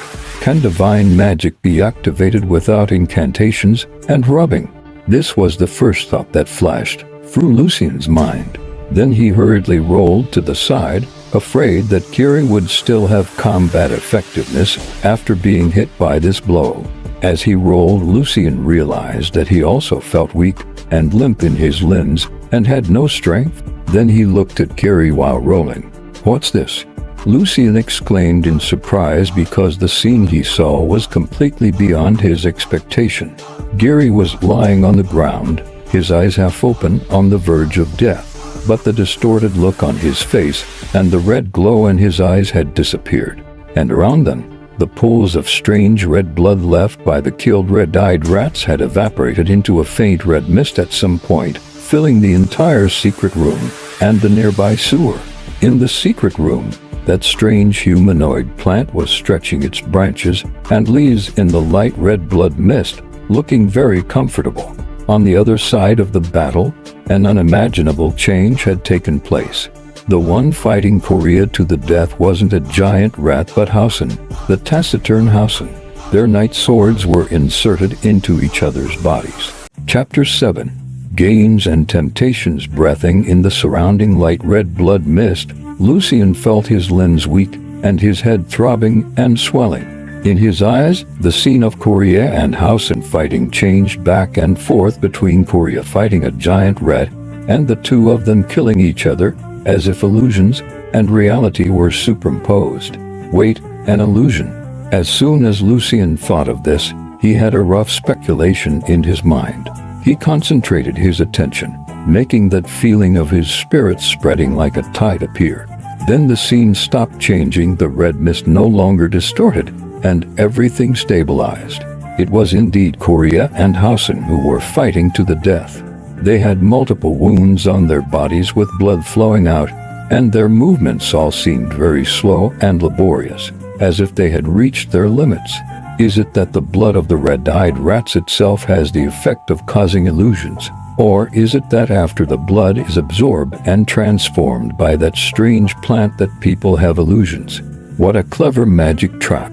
Lucien finally understood that whether it was Hausen's disappearance or Gary's sudden attack, they were all due to the influence of illusions. And this influence probably started from the moment the first red-eyed rat was killed. By the time it completely blinded the senses, it was already hard to distinguish. Only Lucien, because he was protected by the holy light shield later, and his spirit had also improved, managed to break free from the illusions. The holy light strike that shot out from the holy emblem of truth just now not only vaporized Gary's right hand and part of his shoulder, but also continued upward and directly hit the stone ceiling right above the secret room, creating a deep hole. Broken stones fell like rain, as if the entire secret room would collapse at any moment. The broken stones and dust filled the air, dispersing the light red blood mist and making Lucien's weakness in his limbs recover a little. Lucien didn't know if there were other consecutive magic traps behind, so even though he was temporarily safe, he didn't dare to relax at all and quickly started thinking of ways. Apart from the two light magics, the holy emblem of truth couldn't activate any other divine magic. He had lost his greatest reliance, and even his physical strength had become very weak due to the paralyzing effect contained in the light red mist. Suddenly, Lucien saw that strange plant swaying under the falling broken stones. Does it have no other ability to protect itself except creating illusions? Lucien immediately realized this. With great effort, he stood up with his weak and limp limbs and walked towards that strange plant. His feet had no strength, and he staggered along. Lucien walked very slowly. He fell several times among the broken stones, getting scratched all over his body in great pain, and in several places, blood was flowing out. Hiss! Lucien took a breath, endured the pain, and with the temporary clarity and strength recovery brought by the pain from the wounds, he managed to walk the strange plant with great difficulty. After this series of encounters, Lucien had become much less inexperienced and less at a loss. Without delay, he held his breath carefully but firmly stretched out his right hand and grasped the main trunk of the strange plant. Under his hand, the veins were pulsating and the blood was flowing like a stream. Lucien felt that what he was grasping wasn't a plant but a living creature. Then he pulled it hard to the side. All the branches and leaves of this strange plant suddenly contracted, and it let out a sharp and shrill scream, as if it were a dying person. Not being able to break it off with one pull, Lucien continued to pull hard. While making pitiful cries, the strange plant stretched out its branches and leaves again and wrapped them around Lucien's body. A wet, slippery, and disgusting feeling came from his skin, and countless tiny barbs were piercing into his body. Lucien forcibly suppressed his fear and pulled hard again. Woo! The crying sound stopped abruptly. Lucien was sprayed on the chest by the light red liquid from the plant, and the smell of blood filled his nostrils, which made his limbs even weaker. He could only lean against the nearby stone wall to avoid falling to the ground. As this plant was torn into by Lucien, the light red mist in the surrounding air became even thicker, almost condensing into a liquid. The 3 books on the nearby desk that were emitting a faint light quickly corroded upon sensing this thick like red mist. From the first page to the last page, it took only 2 or 3 seconds for them to disappear completely. It was so fast that even Lucien, who was nearby, didn't see clearly what was written on them. Of course, in his current paralyzed state, Lucian definitely couldn't have stopped it in time. He could hardly even take a step forward. The desk immediately became empty, but strangely, except for the places where the 3 books had been, there was no sign of corrosion anywhere else. After a brief moment of surprise, Lucian understood the key point. It seems to be another magic trap. When the concentration of the red mist reaches a certain level, the magic traps on those magic notebooks activate themselves and destroy the notebooks to prevent the enemies from getting them. What a pity for these magic notebooks. Lucian sighed regretfully in his heart. Those were magic notebooks that could be used to learn extraordinary powers. Suddenly, Lucian was startled. He found that the library in his soul was emitting a strange faint light. Out of curiosity, Lucian sent his spirit into it, and then his eyes widened in surprise as he saw that a brand new bookshelf had appeared in the library, with the words Magic Arcane written on it. And on the bookshelf, there were already 3 books, exactly the 3 magic notebooks that Lucian had seen just now. Could it be that this library also has the ability to collect books? But where does the content come from? Lucian was very surprised.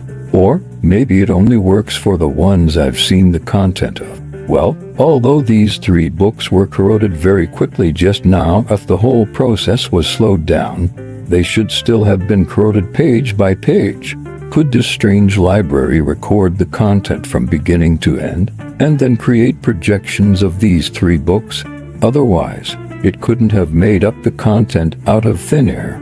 Lucian could only guess for now. He would have to do several experiments with other books in the future to be sure. Looking at these 3 magic notebooks, Lucian, who had just been quite regretful, hesitated instead. If I learn magic, in this world where divine magic is powerful, and magicians can be publicly burned to death, wouldn't it be too dangerous? Unable to make a decision, Lucian put it aside for the time being. After all, he and the others were still in the secret room, and hadn't completely escaped danger yet. So Lucian began to gather his strength. Without the strange plant, the light red blood mist became thinner and thinner.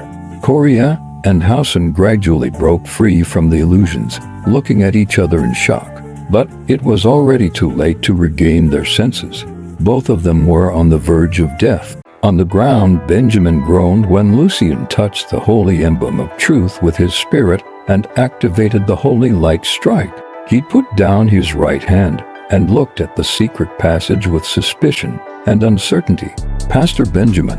Guard Paul saw Benjamin's strange behavior and hurriedly asked. Under the silver moon's light, Benjamin's face looked very bad. He said in a low voice, "Something has changed down there. My spiritual imprint in the holy emblem has been touched. Damn it, it's just a magic apprentice, yet it has come to this. How useless. Paul, wait here for me. If I haven't come out in 5 minutes, ask the bishop for help." It was precisely because of the existence of the spiritual imprint in the holy emblem that Benjamin felt at ease lending the holy emblem of truth to Lucian to use. Otherwise, even though the standard divine magic item like the holy emblem was much weaker compared to Benjamin's own strength and the other divine magic items on him, he wouldn't have casually given it to others. Who would have thought that his spiritual imprint would be touched?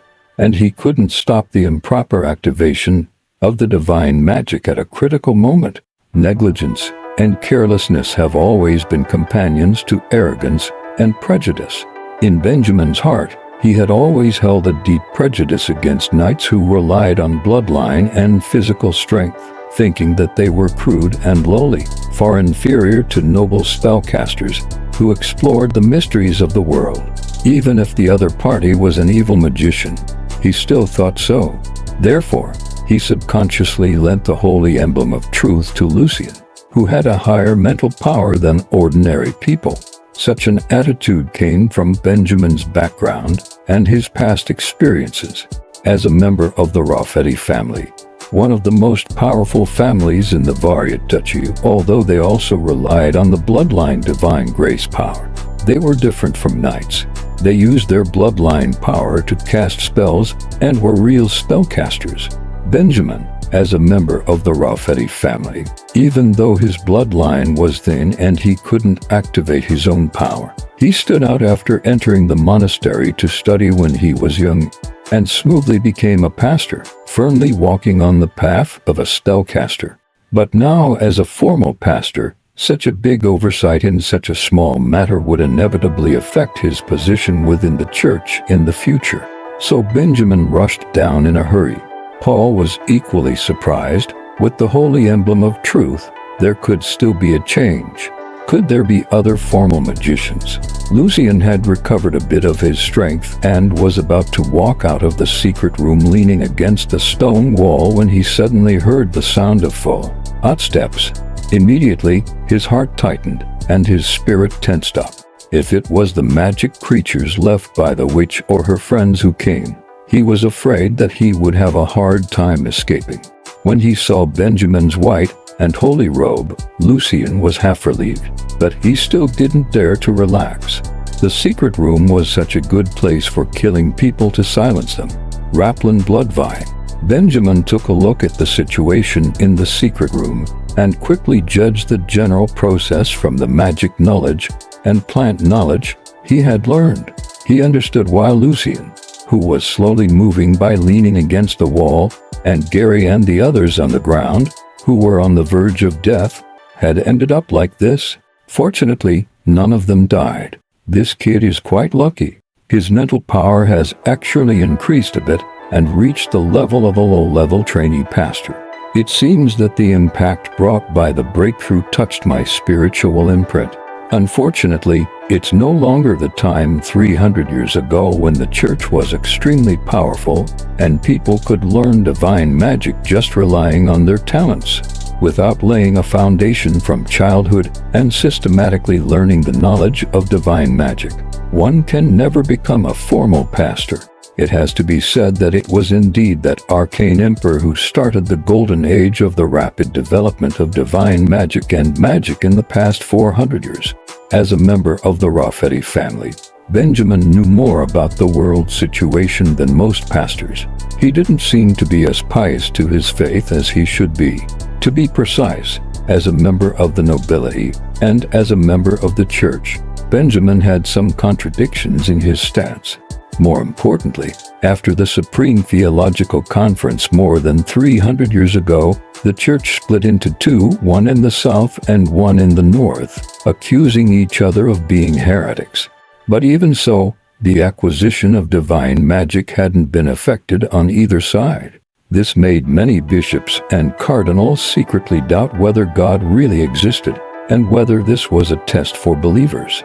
Such an attitude had directly affected every young person who became a pastor in the past few hundred years, including Benjamin. Moreover, in order to adapt to the rapidly developing era, several popes had introduced some of the knowledge obtained by great arcanists in exploring the world to reform the theological foundation.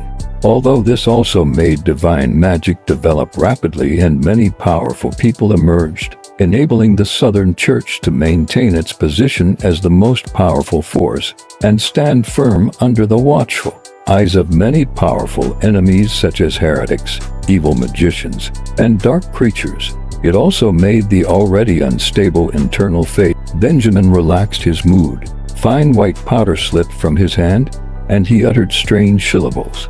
A strong wind blew past, blowing away the light red blood mist without a trace. Then, without reciting an incantation or throwing out spell-casting materials, he simply pointed at Gary, and the pale white light fell on him, making the charred parts on his body fall off. His wounds healed, and he was saved from the verge of death and became seriously injured instead. Applying the healing divine magic every 1 to 2 seconds, Benjamin brought Koryahausen and Lucian back to life and healed their wounds. After asking Lucian, Koryahausen, and Gary about what had happened and confirming that they hadn't lied after looking at the desk, Benjamin ordered, "Move all the items in the secret room to the church. Well, including the corpses of these rats." At the same time, he took back the holy emblem that Lucian returned. "Your sins have been washed away. Go back and rest. May the Lord bless you." Originally, if Lucien could have succeeded smoothly this time, Benjamin wouldn't have been stingy with monetary rewards. And if there was a chance, he might even have secretly tried to see if he could cultivate Lucien. But since it had become so dangerous, Benjamin naturally didn't have the mood to encourage Lucien anymore. After making sure that he didn't have anything hidden on him, he sent him away early. After all, Korea and Hausen were okay, but Gary, who had lost his right hand, was more troublesome. Regenerating a severed limb was not a divine magic that he could master. Seeing that Benjamin didn't have any intention of killing people to silence them, Lucien had no intention of staying here. He quickly walked out of the secret room. When he reached the outside sewer, Lucien, whose spirit had broken through a certain boundary, suddenly heard a sentence from Korea inside, which made his mood a bit heavy. He whispered to Hausen, "Gary has lost his right hand. I'm afraid he won't be able to become a knight anymore, and he'll probably be kicked out of the guard team." Not knowing what kind of mood he was in, Lucien walked out of the secret passage and was immediately greeted by the inquiries of the surrounding poor people. "Little Ivans, have the ghosts been purified?" Aunt Eliza asked from a distance. Lucien nodded. "They've been purified by Pastor Benjamin and several guards." Everyone immediately relaxed and started asking and chatting eagerly. "Lucien, what did the ghosts look like? Were they scary?" Pastor Benjamin truly deserves to be a formal pastor. Lucien seems to have been blessed by the Lord this time, and could even use the holy emblem of truth. Unfortunately, Lucien is no longer a child and can't be sent to the monastery for cultivation. Otherwise, it would be a very glorious thing for our Arden district if we had a Lord Lucien. Hearing these remarks, Lucien was a bit dazed. "I can't become a pastor." Although due to his identity as a transmigrator, Lucien hadn't thought about becoming a pastor, but having just experienced the extraordinary and inhuman power of divine magic, being told that he couldn't take this path made him unavoidably a bit dejected. "Poor little Ivans, look at your face. You must be exhausted. Hurry back and rest." Aunt Eliza saw that Lucien didn't look well and quickly said, Lucien had a lot on his mind and really needed some quiet time. So he nodded, returned to his small hut, sat on the edge of the bed, listened to Benjamin and the others coming out and going away, listened to the surrounding poor people leaving, and listened to the late night return to peace and quiet. He suppressed his longing for his parents and others deep in his heart. "I can't become a pastor, and it seems that since I didn't train from childhood, there's not much hope for me to become a knight and activate my bloodline power either. If I want to obtain extraordinary power, I'm afraid I have to learn magic. But once I choose magic, I'll be an enemy of the church and most ordinary people, including Aunt Eliza and the others. Maybe there are other paths. Anyway, the magic notebooks are in my mind. I'll take a look first." Well, that should be okay. After hesitating and struggling, Lucien decided to take a look at the magic notebooks first. So, he sent his spirit into the library and opened the magic notebooks. After a long while, a low, helpless laugh came from Lucien's mouth in the hut. "What if I can't read?" Chapter 8. Out opening the magic notebooks. Row after row were all strange and unfamiliar alphabetic characters. They didn't belong to either of the two languages that Lucien knew before transmigrating. And in this body after transmigrating, as he was originally from the poor class, it was normal that he hadn't learned any written language. Being able to understand and speak the language of this world instinctively and without affecting communication was already the shiniest stroke of luck among the countless difficulties Lucien had encountered so far. Therefore, currently, Lucien had sadly become a real illiterate and could only stare blankly at the magic notebooks, unable to understand a single word. Lucien laughed at himself. It really doesn't feel good to be illiterate.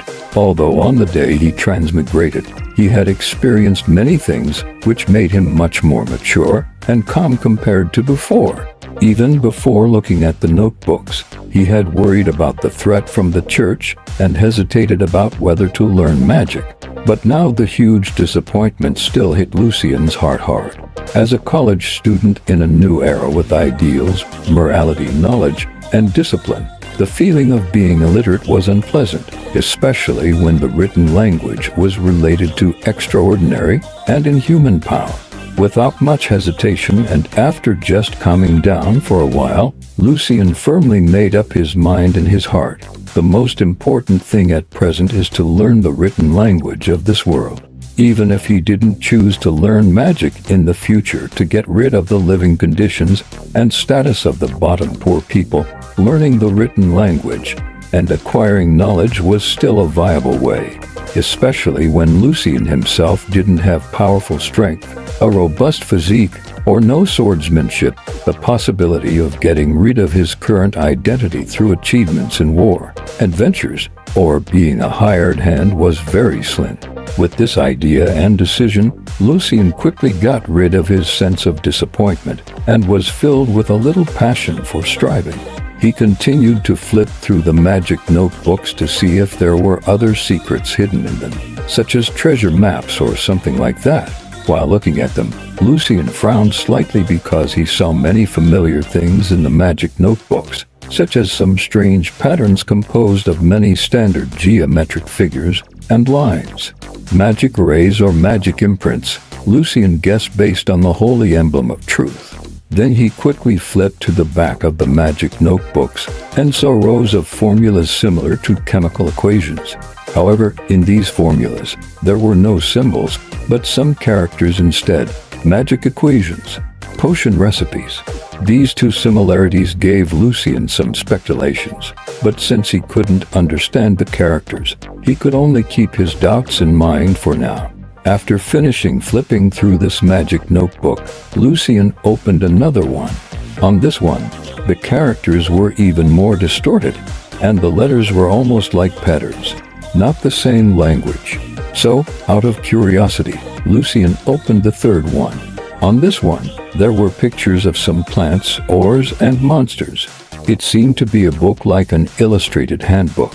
However, the characters on it were the same as those on the second magic notebook. The language I know is probably the one on the first magic notebook. Lucien speculated on the universality based on the difficulty level of the languages. After flipping through the 3 magic notebooks and books several times without getting more gains, Lucien lay on the bed and forced himself to fall asleep. For Lucien, the desire to change his situation was so strong. Starting from tomorrow, he had to work hard for life every day. If he was listless due to poor sleep, he wouldn't be able to better welcome tomorrow and seize opportunities. Although Benjamin's healing divine magic had completely healed Lucien's wounds after a fierce battle, the exhaustion in both spirit and body still made Lucien fall asleep quickly. And in the sewer, the witch's secret room had been completely destroyed. At this time, a black rat ran over from somewhere. Its eyes were blood red, cold, and strange. It circled around the ruins, squeaked twice, and then rushed towards the sewer in another direction. After a long time, it found a hidden small hole, drilled into it, and disappeared. In the early morning, the Arden district gradually became noisy with the sounds of people talking, water being fetched, etc., breaking through the coldness of the night and immediately making Lucien feel vitality and energy. Lucien, who usually liked to toss and turn in bed for a long time before getting up, forced himself to get out of bed as soon as he woke up. He lit the stove, boiled water, and toasted the last piece of black bread. While painfully eating the bread that tasted like sawdust, Lucien planned his arrangements for today. If he didn't think about things to distract himself, Lucien definitely wouldn't be able to swallow this black bread when he wasn't extremely hungry. First, I'll inquire where I can learn the written language and what the corresponding conditions are. Also, I have to find another job. Otherwise, I'll starve to death at home before I learn the written language. Lucien didn't know much about this world and could only make a simple plan. It's better not to let familiar people know about it to avoid giving myself away. Using the clear water and the water jug to simply wash his face, Lucien took out the 7 coins from the crate and put them on his body. Although there weren't many, it still gave him a bit of a sense of security. After locking the door, Lucien walked directly towards the house where Aunt Elise's family lived. He had no impression of the terrain of the city of Sacred Chants at all, so of course he had to ask someone. "Hi, Lucien." A black-haired girl greeted Lucien with strong curiosity. Lucien didn't know her at present, so he could only force a standard smile, nodded perfunctorily, and said, "Hi, I have something to do at Aunt Elise's house." Then he quickly walked past her. "Hi, Lucien, what did the ghosts look like, Lucien? What did it feel like to cast divine magic? I saw that one of the guards lost his right hand. Was it very dangerous last night?" It was only a few dozen steps to Aunt Elise's house, but Lucien encountered the inquiries of several neighbors. Overnight, Lucien seemed to have become a famous figure in the Arcane district. Lucien didn't know any of them, and could only perfunctorily walk towards Aunt Elise's house. Before reaching the door, Lucien heard a familiar voice.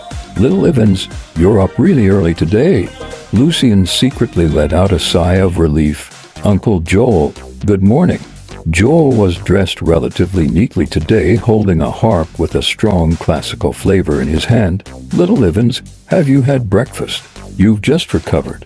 There's no need to rush to find a job. Your Aunt Eliza has always been asking you to come over for a meal." Lucien had prepared this excuse to ask Joel about the terrain. Seeing that he'd brought it up on his own, he felt more at ease. "Thank you, Uncle Joel. I've already eaten. And with Pastor Benjamin's divine magic treatment yesterday, I'm completely cured and don't need to rest anymore." Joel nodded and beckoned Lucien to walk beside him. "With Pastor Benjamin's divine magic, I'm relieved. Later, you can go to the Copper Crown Tavern to find the owner, Cohen. He still owes me a bottle of rice wine and will help you find a good job." After thanking Joel and just about to leave, Joel thought for a moment, put away his usual playful face, and said very seriously, "Little Evans, you're already 17 years old. You're not young anymore. You should think about your future life." "Uncle Joel, what do you mean?" Lucien asked as if he understood something. Joel sighed. "If you work with just your strength, your body will age quickly after you turn 40, and it will be very difficult to find a job. If you don't have savings and don't have good sons or daughters, poverty and diseases will take you away within a few years." Uncle Joel has seen many people like this. Very few of them live past 45. You'd better learn a craft while you're young.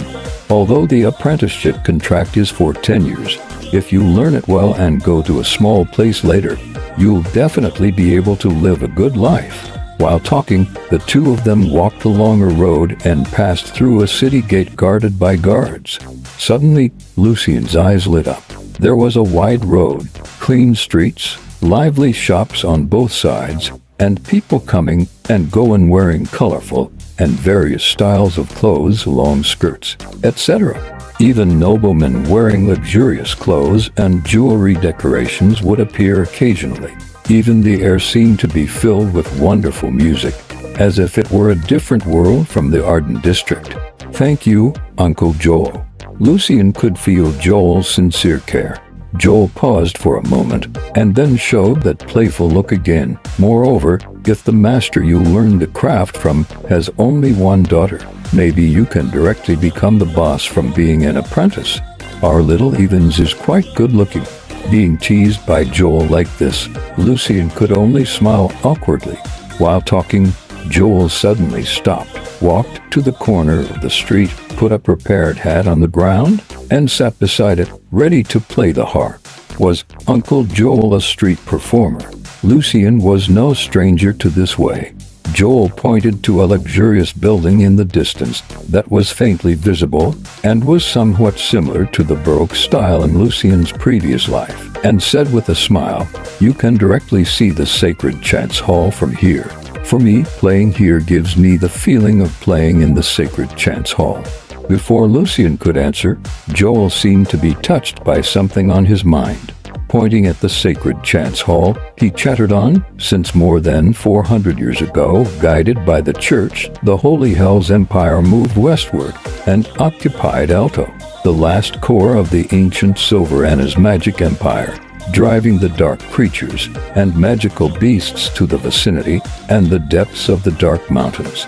Since then, Alto has always been one of the most famous cities on the entire continent. More than 300 years ago, His Holiness Pope Charles I, who was then a cardinal, sorted out the church's hymns and song collections throughout the ages in Alto and established the norms for praise music and singing. When he became the Pope and officially promoted the Charles Sacred Chants singing method and the choir to every church, Alto got the title of the City of Sacred Chants.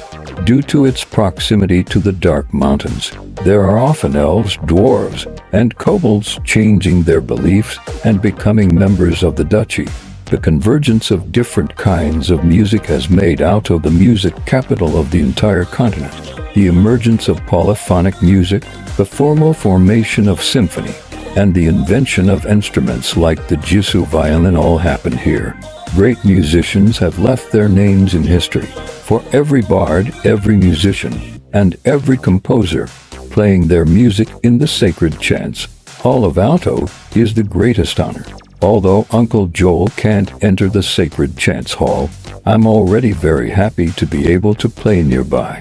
After bidding farewell to Joel, Lucien asked for directions while experiencing the scenery of Alto. There were many bards playing and singing on the streets and at corners, and from time to time songs and the sounds of musical instruments would float out from shops and residents' houses. The whole city seemed to be shrouded in music. Just after returning to the Ardent district from another inner city gate, Lucien saw the tavern with the copper crown painted on it at a glance. And outside the tavern, from time to time girls and women would come over, peek inside secretly, and then leave disappointed. Chapter 9. A difficult beginning. Lucien looked amusedly at the strange scene in front of the tavern and walked towards the entrance with doubts in his mind. Morning was usually the quietest time for a tavern. At the entrance of the tavern, a slim girl was secretly looking inside. Her long, light golden hair swayed slightly as she turned her head from side to side. When she let out a sigh and turned around, she was startled. "Lucien, another person who knows me but I don't know." Lucien was already quite used to this situation and smiled, saying, "Coming to the tavern so early?" The girl's wheat-colored skin immediately flushed red. "I just heard that there's a new bard at the Copper Crown Tavern. I was curious and thought I'd come and take a look before helping my mother with chores. Well, I don't have much time left. I have to go now." Watching the girl rush off, Lucien softly said, "Oh," thinking that the new bard must be quite good-looking or have an outstanding singing voice. However, this had nothing to do with Lucien himself, so he gently pushed open the half-closed door of the tavern and walked in. The dim space, the strong smell of alcohol, the wooden floor that creaked as he walked on it, and the tables and chairs placed in a disorderly manner were Lucien's first impressions of the Copper Crown Tavern. Coming in from the fresh and bright morning outside was like entering another world. It took Lucien a while to get used to it before he could see clearly where the bar was. There were several men who had passed out drunk in the tavern. They were woken up by the sound of Lucien walking on the floor. After muttering a few curses in a daze, they put their heads back on the tables and continued sleeping.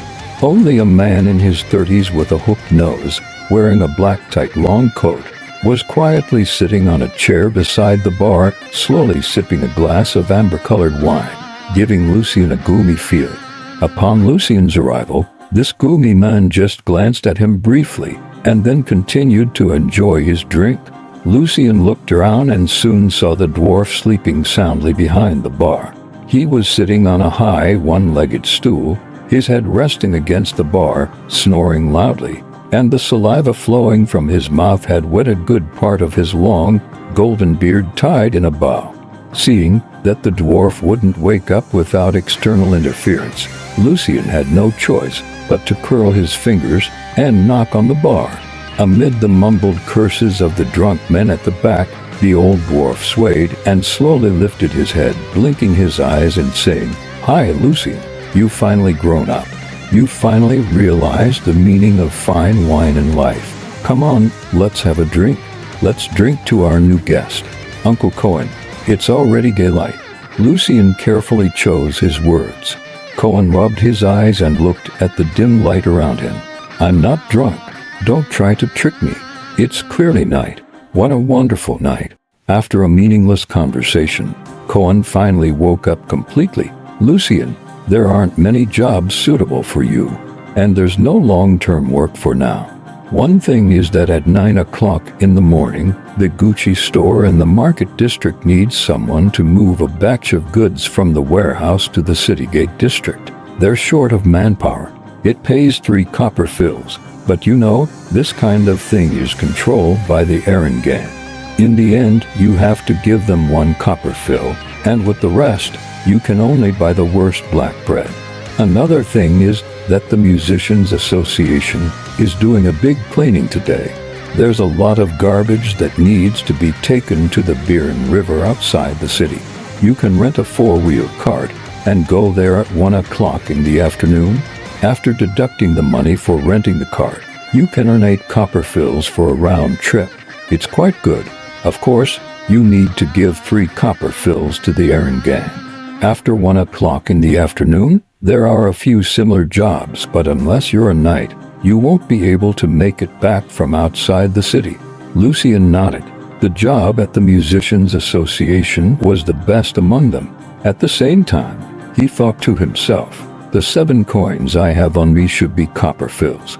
Uncle Cohen, are there any other jobs with higher pay?" Lucian asked curiously. Cohen burst out laughing. "Haha, of course there are, but they're not suitable for you. Those are jobs that real men have to fight for with their lives and strength. Lucian, you're still a kid who doesn't even dare to drink ale." Then he pointed to the empty space in the middle of the tavern and became a bit serious. "The Dark Mountains are the biggest treasure. Every year, well, 3, 5, 6, 7, forget it. I can't even count them. Anyway, a lot of mercenaries and adventurers enter the Dark Mountains, but only a very small number of them can come out in the end." Cohen hiccuped.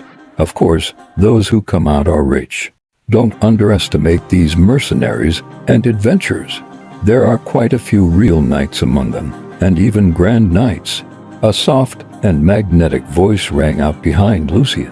The end of each sentence had a strange upward inflection, presenting a unique rhythmic beauty, giving people a sense of allure and elegance. Lucian quickly turned around and saw a silver-haired man coming out from the side of the tavern that was used as an inn. He was wearing skinny trousers, a red waistcoat, and a high-collared black coat. Although it was a rather formal outfit, on him it seemed lazy and casual. His facial features were sharp and refined, with silver pupils, a straight nose, and thin lips. Paired with his smooth silver hair, he looked both enchanting and handsome. Looking at him was like looking at the beautiful silver moon at night.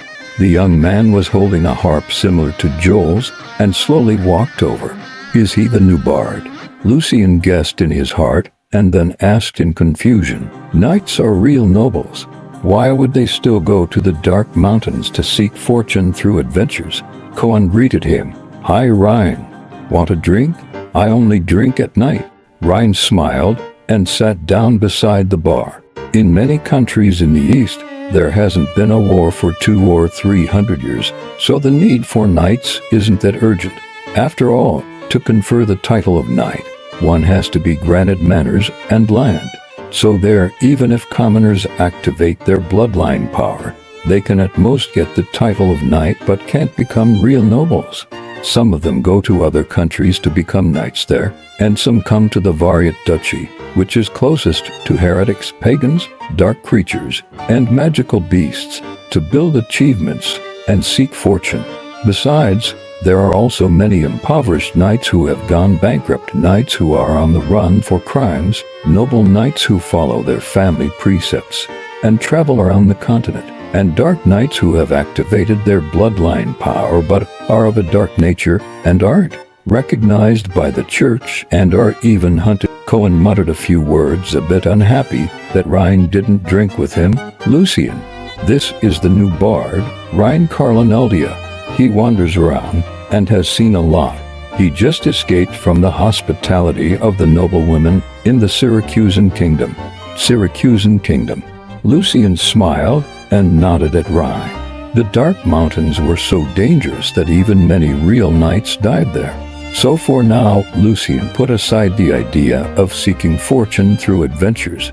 No matter when, having a clear understanding of one's own strength was very important. Cohen burst out laughing, his long golden beard shaking vigorously. His wrinkled dwarf face had an ambiguous expression that all men could understand as he said, "Yes, that passionate, unrestrained Syracusan kingdom where love is above everything."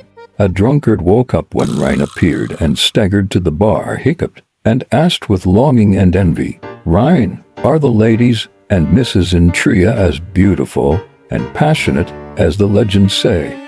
Ryan had a faint smile on his face and said in his unique, elegant, and rhythmic tone, "Well, they have eyes as bright as morning stars, long hair as smooth as silk, lips as delicate as roses, and they're covered in perfumes full of alluring scents."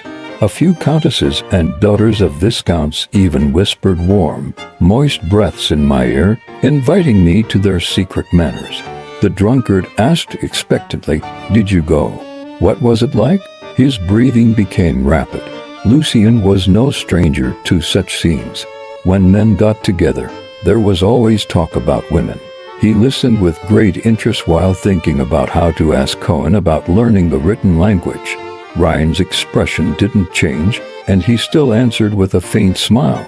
"I told them that I don't like used and dirty things. I only love beautiful, pure, and clean lives.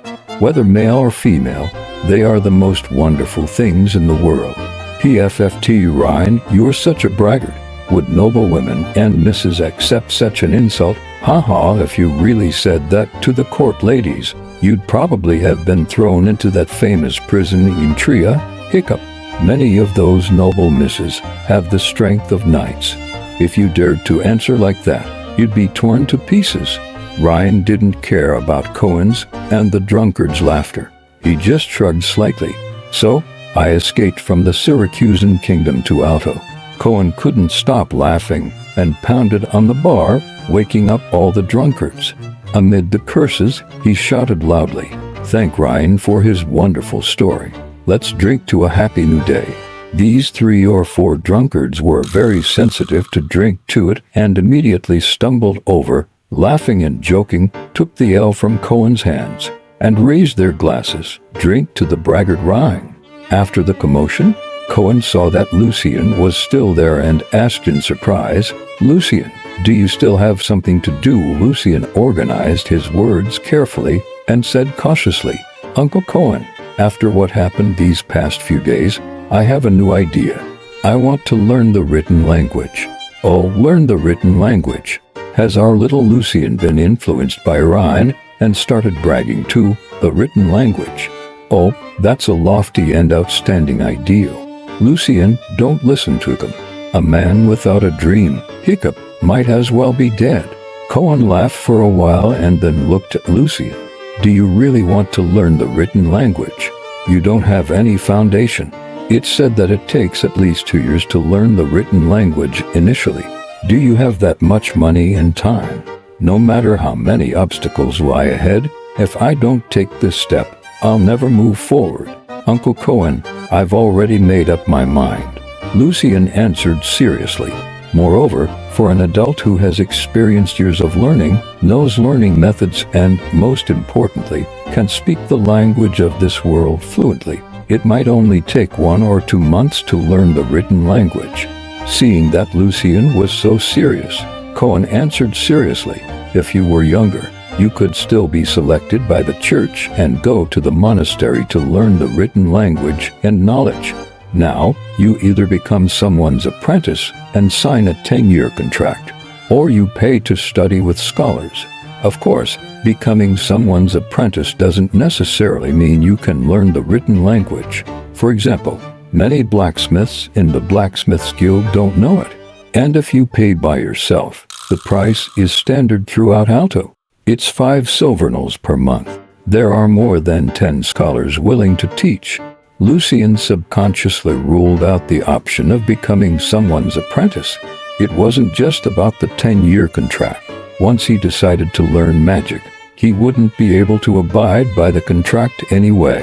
Moreover, as an apprentice, following the master to study, eat, and live every day, it would be easy to expose his secrets and inconvenient for learning magic. So Lucien seemed to be talking to himself as he asked, "5 silvernals?" Cohen nodded. "Yes, 5 silvernals.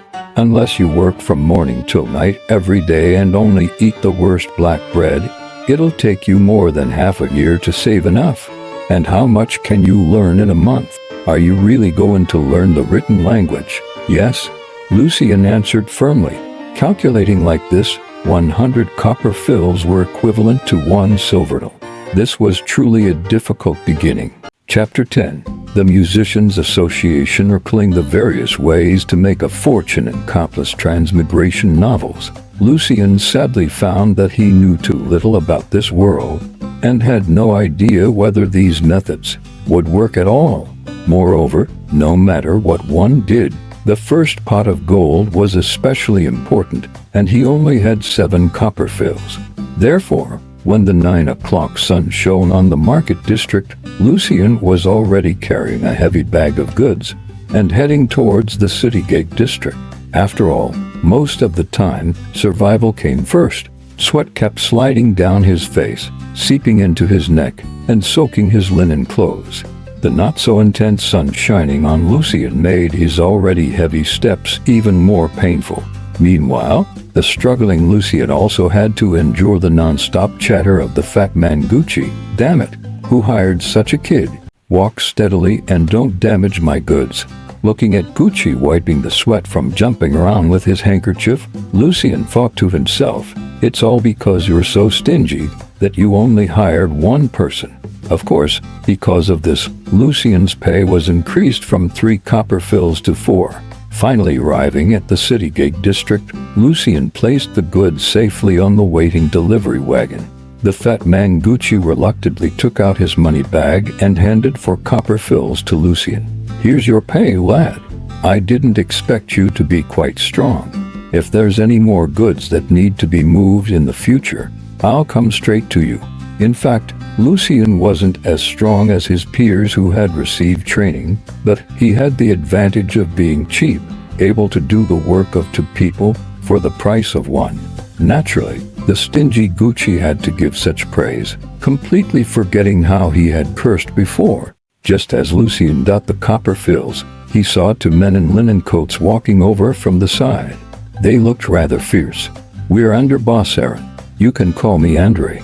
The brown-haired man who spoke announced his identity with a shallow scar on his face.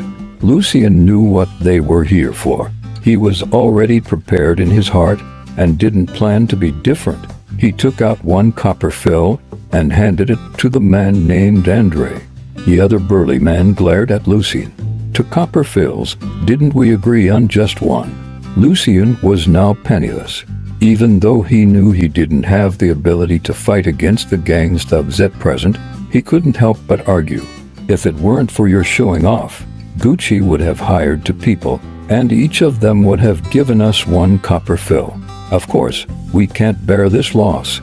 Andre smiled like an honest businessman. It was just 1 copper fill, and hadn't yet touched Lucien's survival and bottom line. So, between being hunted down by the gang in the future and this 1 copper fill, Lucien only hesitated for a second before swallowing his pride and taking out another copper fill and handing it to the man who was walking around Andre, as if showing off his muscular body. "Good job, kid. You're quite sensible." There were always some hot-headed youngsters who liked to challenge us before, but as you can see, we're still here, and some of them are already at the bottom of the Beer River. "All right, Mag, someone's coming over there." Andre gave the usual threats, and then walked away with Mag towards another direction. Lucien watched their backs, feeling a bit aggrieved. Although he had known from the start that he would be exploited by the gang when it actually happened, he still couldn't help his emotions.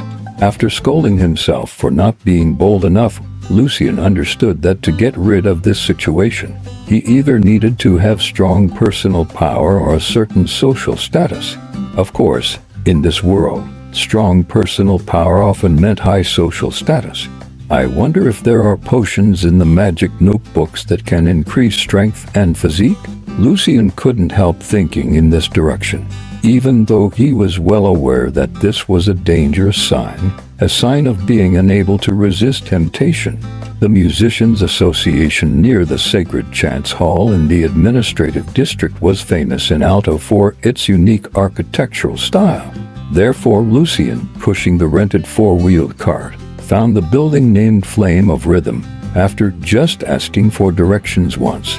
It made extensive use of vertical lines, small spires, flying buttresses, stained glass, and window frames shaped like flames, giving the entire five-story light-colored building an asymmetrical and exaggerated beauty, making it look both light and complex. Seeing Lucien approaching, a middle-aged man who was skinny and looked a bit wretched, with a goatee, quickly walked down the steps. "Why are you so late? Look at the clock on the Golden Cathedral. It's almost 1 o'clock." After taking on the commission task, Lucien had already met this middle-aged man once under the arrangement of the dwarf Cohen and knew that his name was George and that he had some connections with the Musicians' Association. "George, there are still 10 minutes left." Lucien pointed to the tall, majestic, and imposing Golden Cathedral standing tall in the noble district in the distance. The hour hand on it was still quite a distance away from pointing straight up.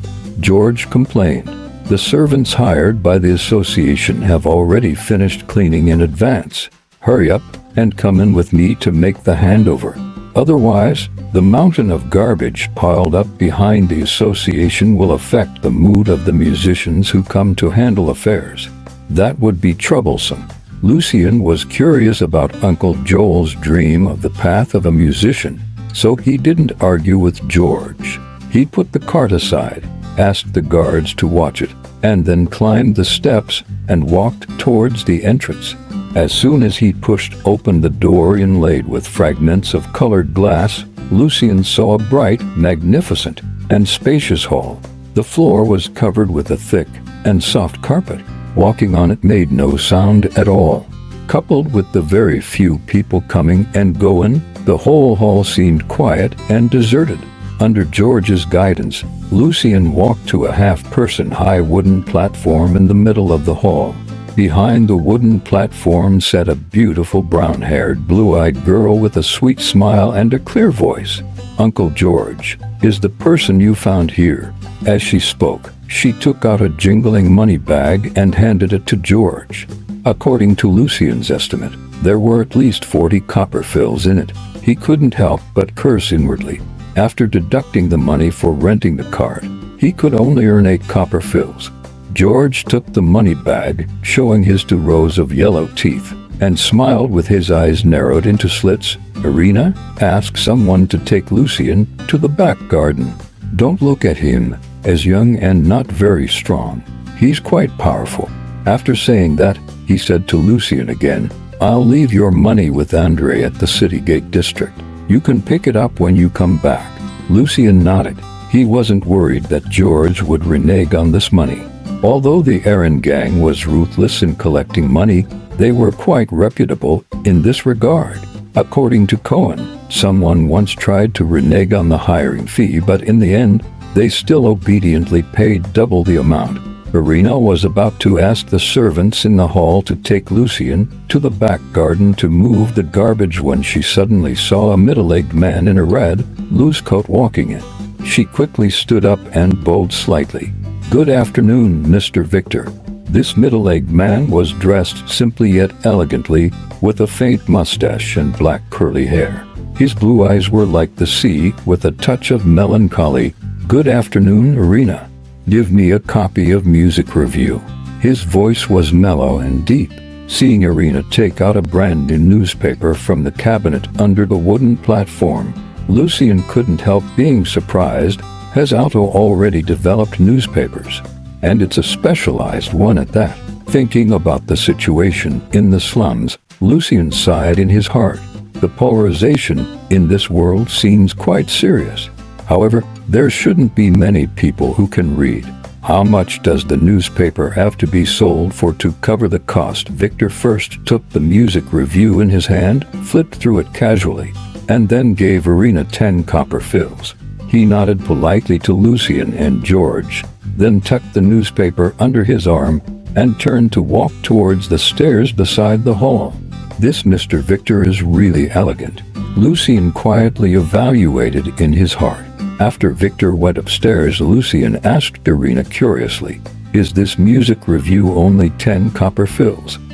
Knowing that Lucian was the kind of person who, like herself before, had no chance to come into contact with high society, Irina couldn't help showing off her insights gained from working at the Musicians Association in the past year. Although in the year 426 of the Holy Calendar, Cardinal Adelaide invented a simpler and more universal papermaking method, and the price of paper has been getting cheaper and cheaper. Now you can buy a stack with just a few copper fills.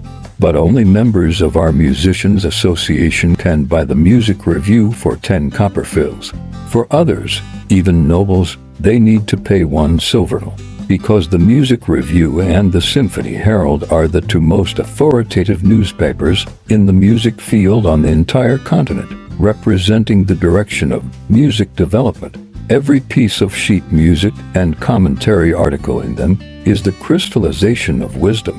There are even comments from His Majesty the Grand Duke and Her Royal Highness Princess Natasha on the music played at the symphony concert in the Sacred Chants Hall last week. In this month's Music Review, it had to be admitted that besides wanting to show off, Irina's chatter was also largely due to Lucian's rather handsome appearance with black hair and black eyes. 1 silverl. Lucian suddenly had the urge to rob these newspapers. If he could get just 5 copies, his problem would be easily solved. However, considering that even if he succeeded in stealing them, he wouldn't be able to find buyers, Lucian gloomily dismissed his thought. Irina's showing off got Lucian's response, and she became even happier. "Haha, don't think 1 silvernal is expensive. In Tria, Antifleur, If, Tyrus, and Anhydr, these 2 newspapers are highly sought after.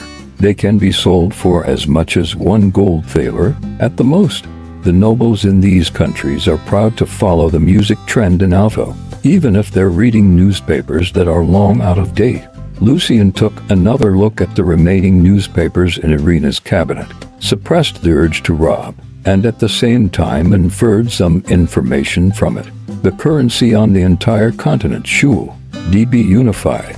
Well, the church with divine magic must be very powerful. Spatial teleportation rays probably don't exist. Even if they do, the usage conditions must be extremely strict. Otherwise, with so many nobles in need, how could they only be able to read out-of-date newspapers? Lucian absorbed the knowledge he lacked the most from Irina's words like a sponge until more than tea. And minutes later, then Irina came to her senses and asked the servants in the hall to take Lucian to the back garden. "Lucian, you must be quiet. Don't speak loudly, and don't make loud noises when moving the garbage. Mr. Victor will hold his first symphony concert in the Sacred Chants Hall in more than 3 months. He's under a lot of pressure these days and is rather sensitive," Irina kindly reminded Lucian. Lucian gratefully nodded at her and then carefully followed the servants towards the back garden.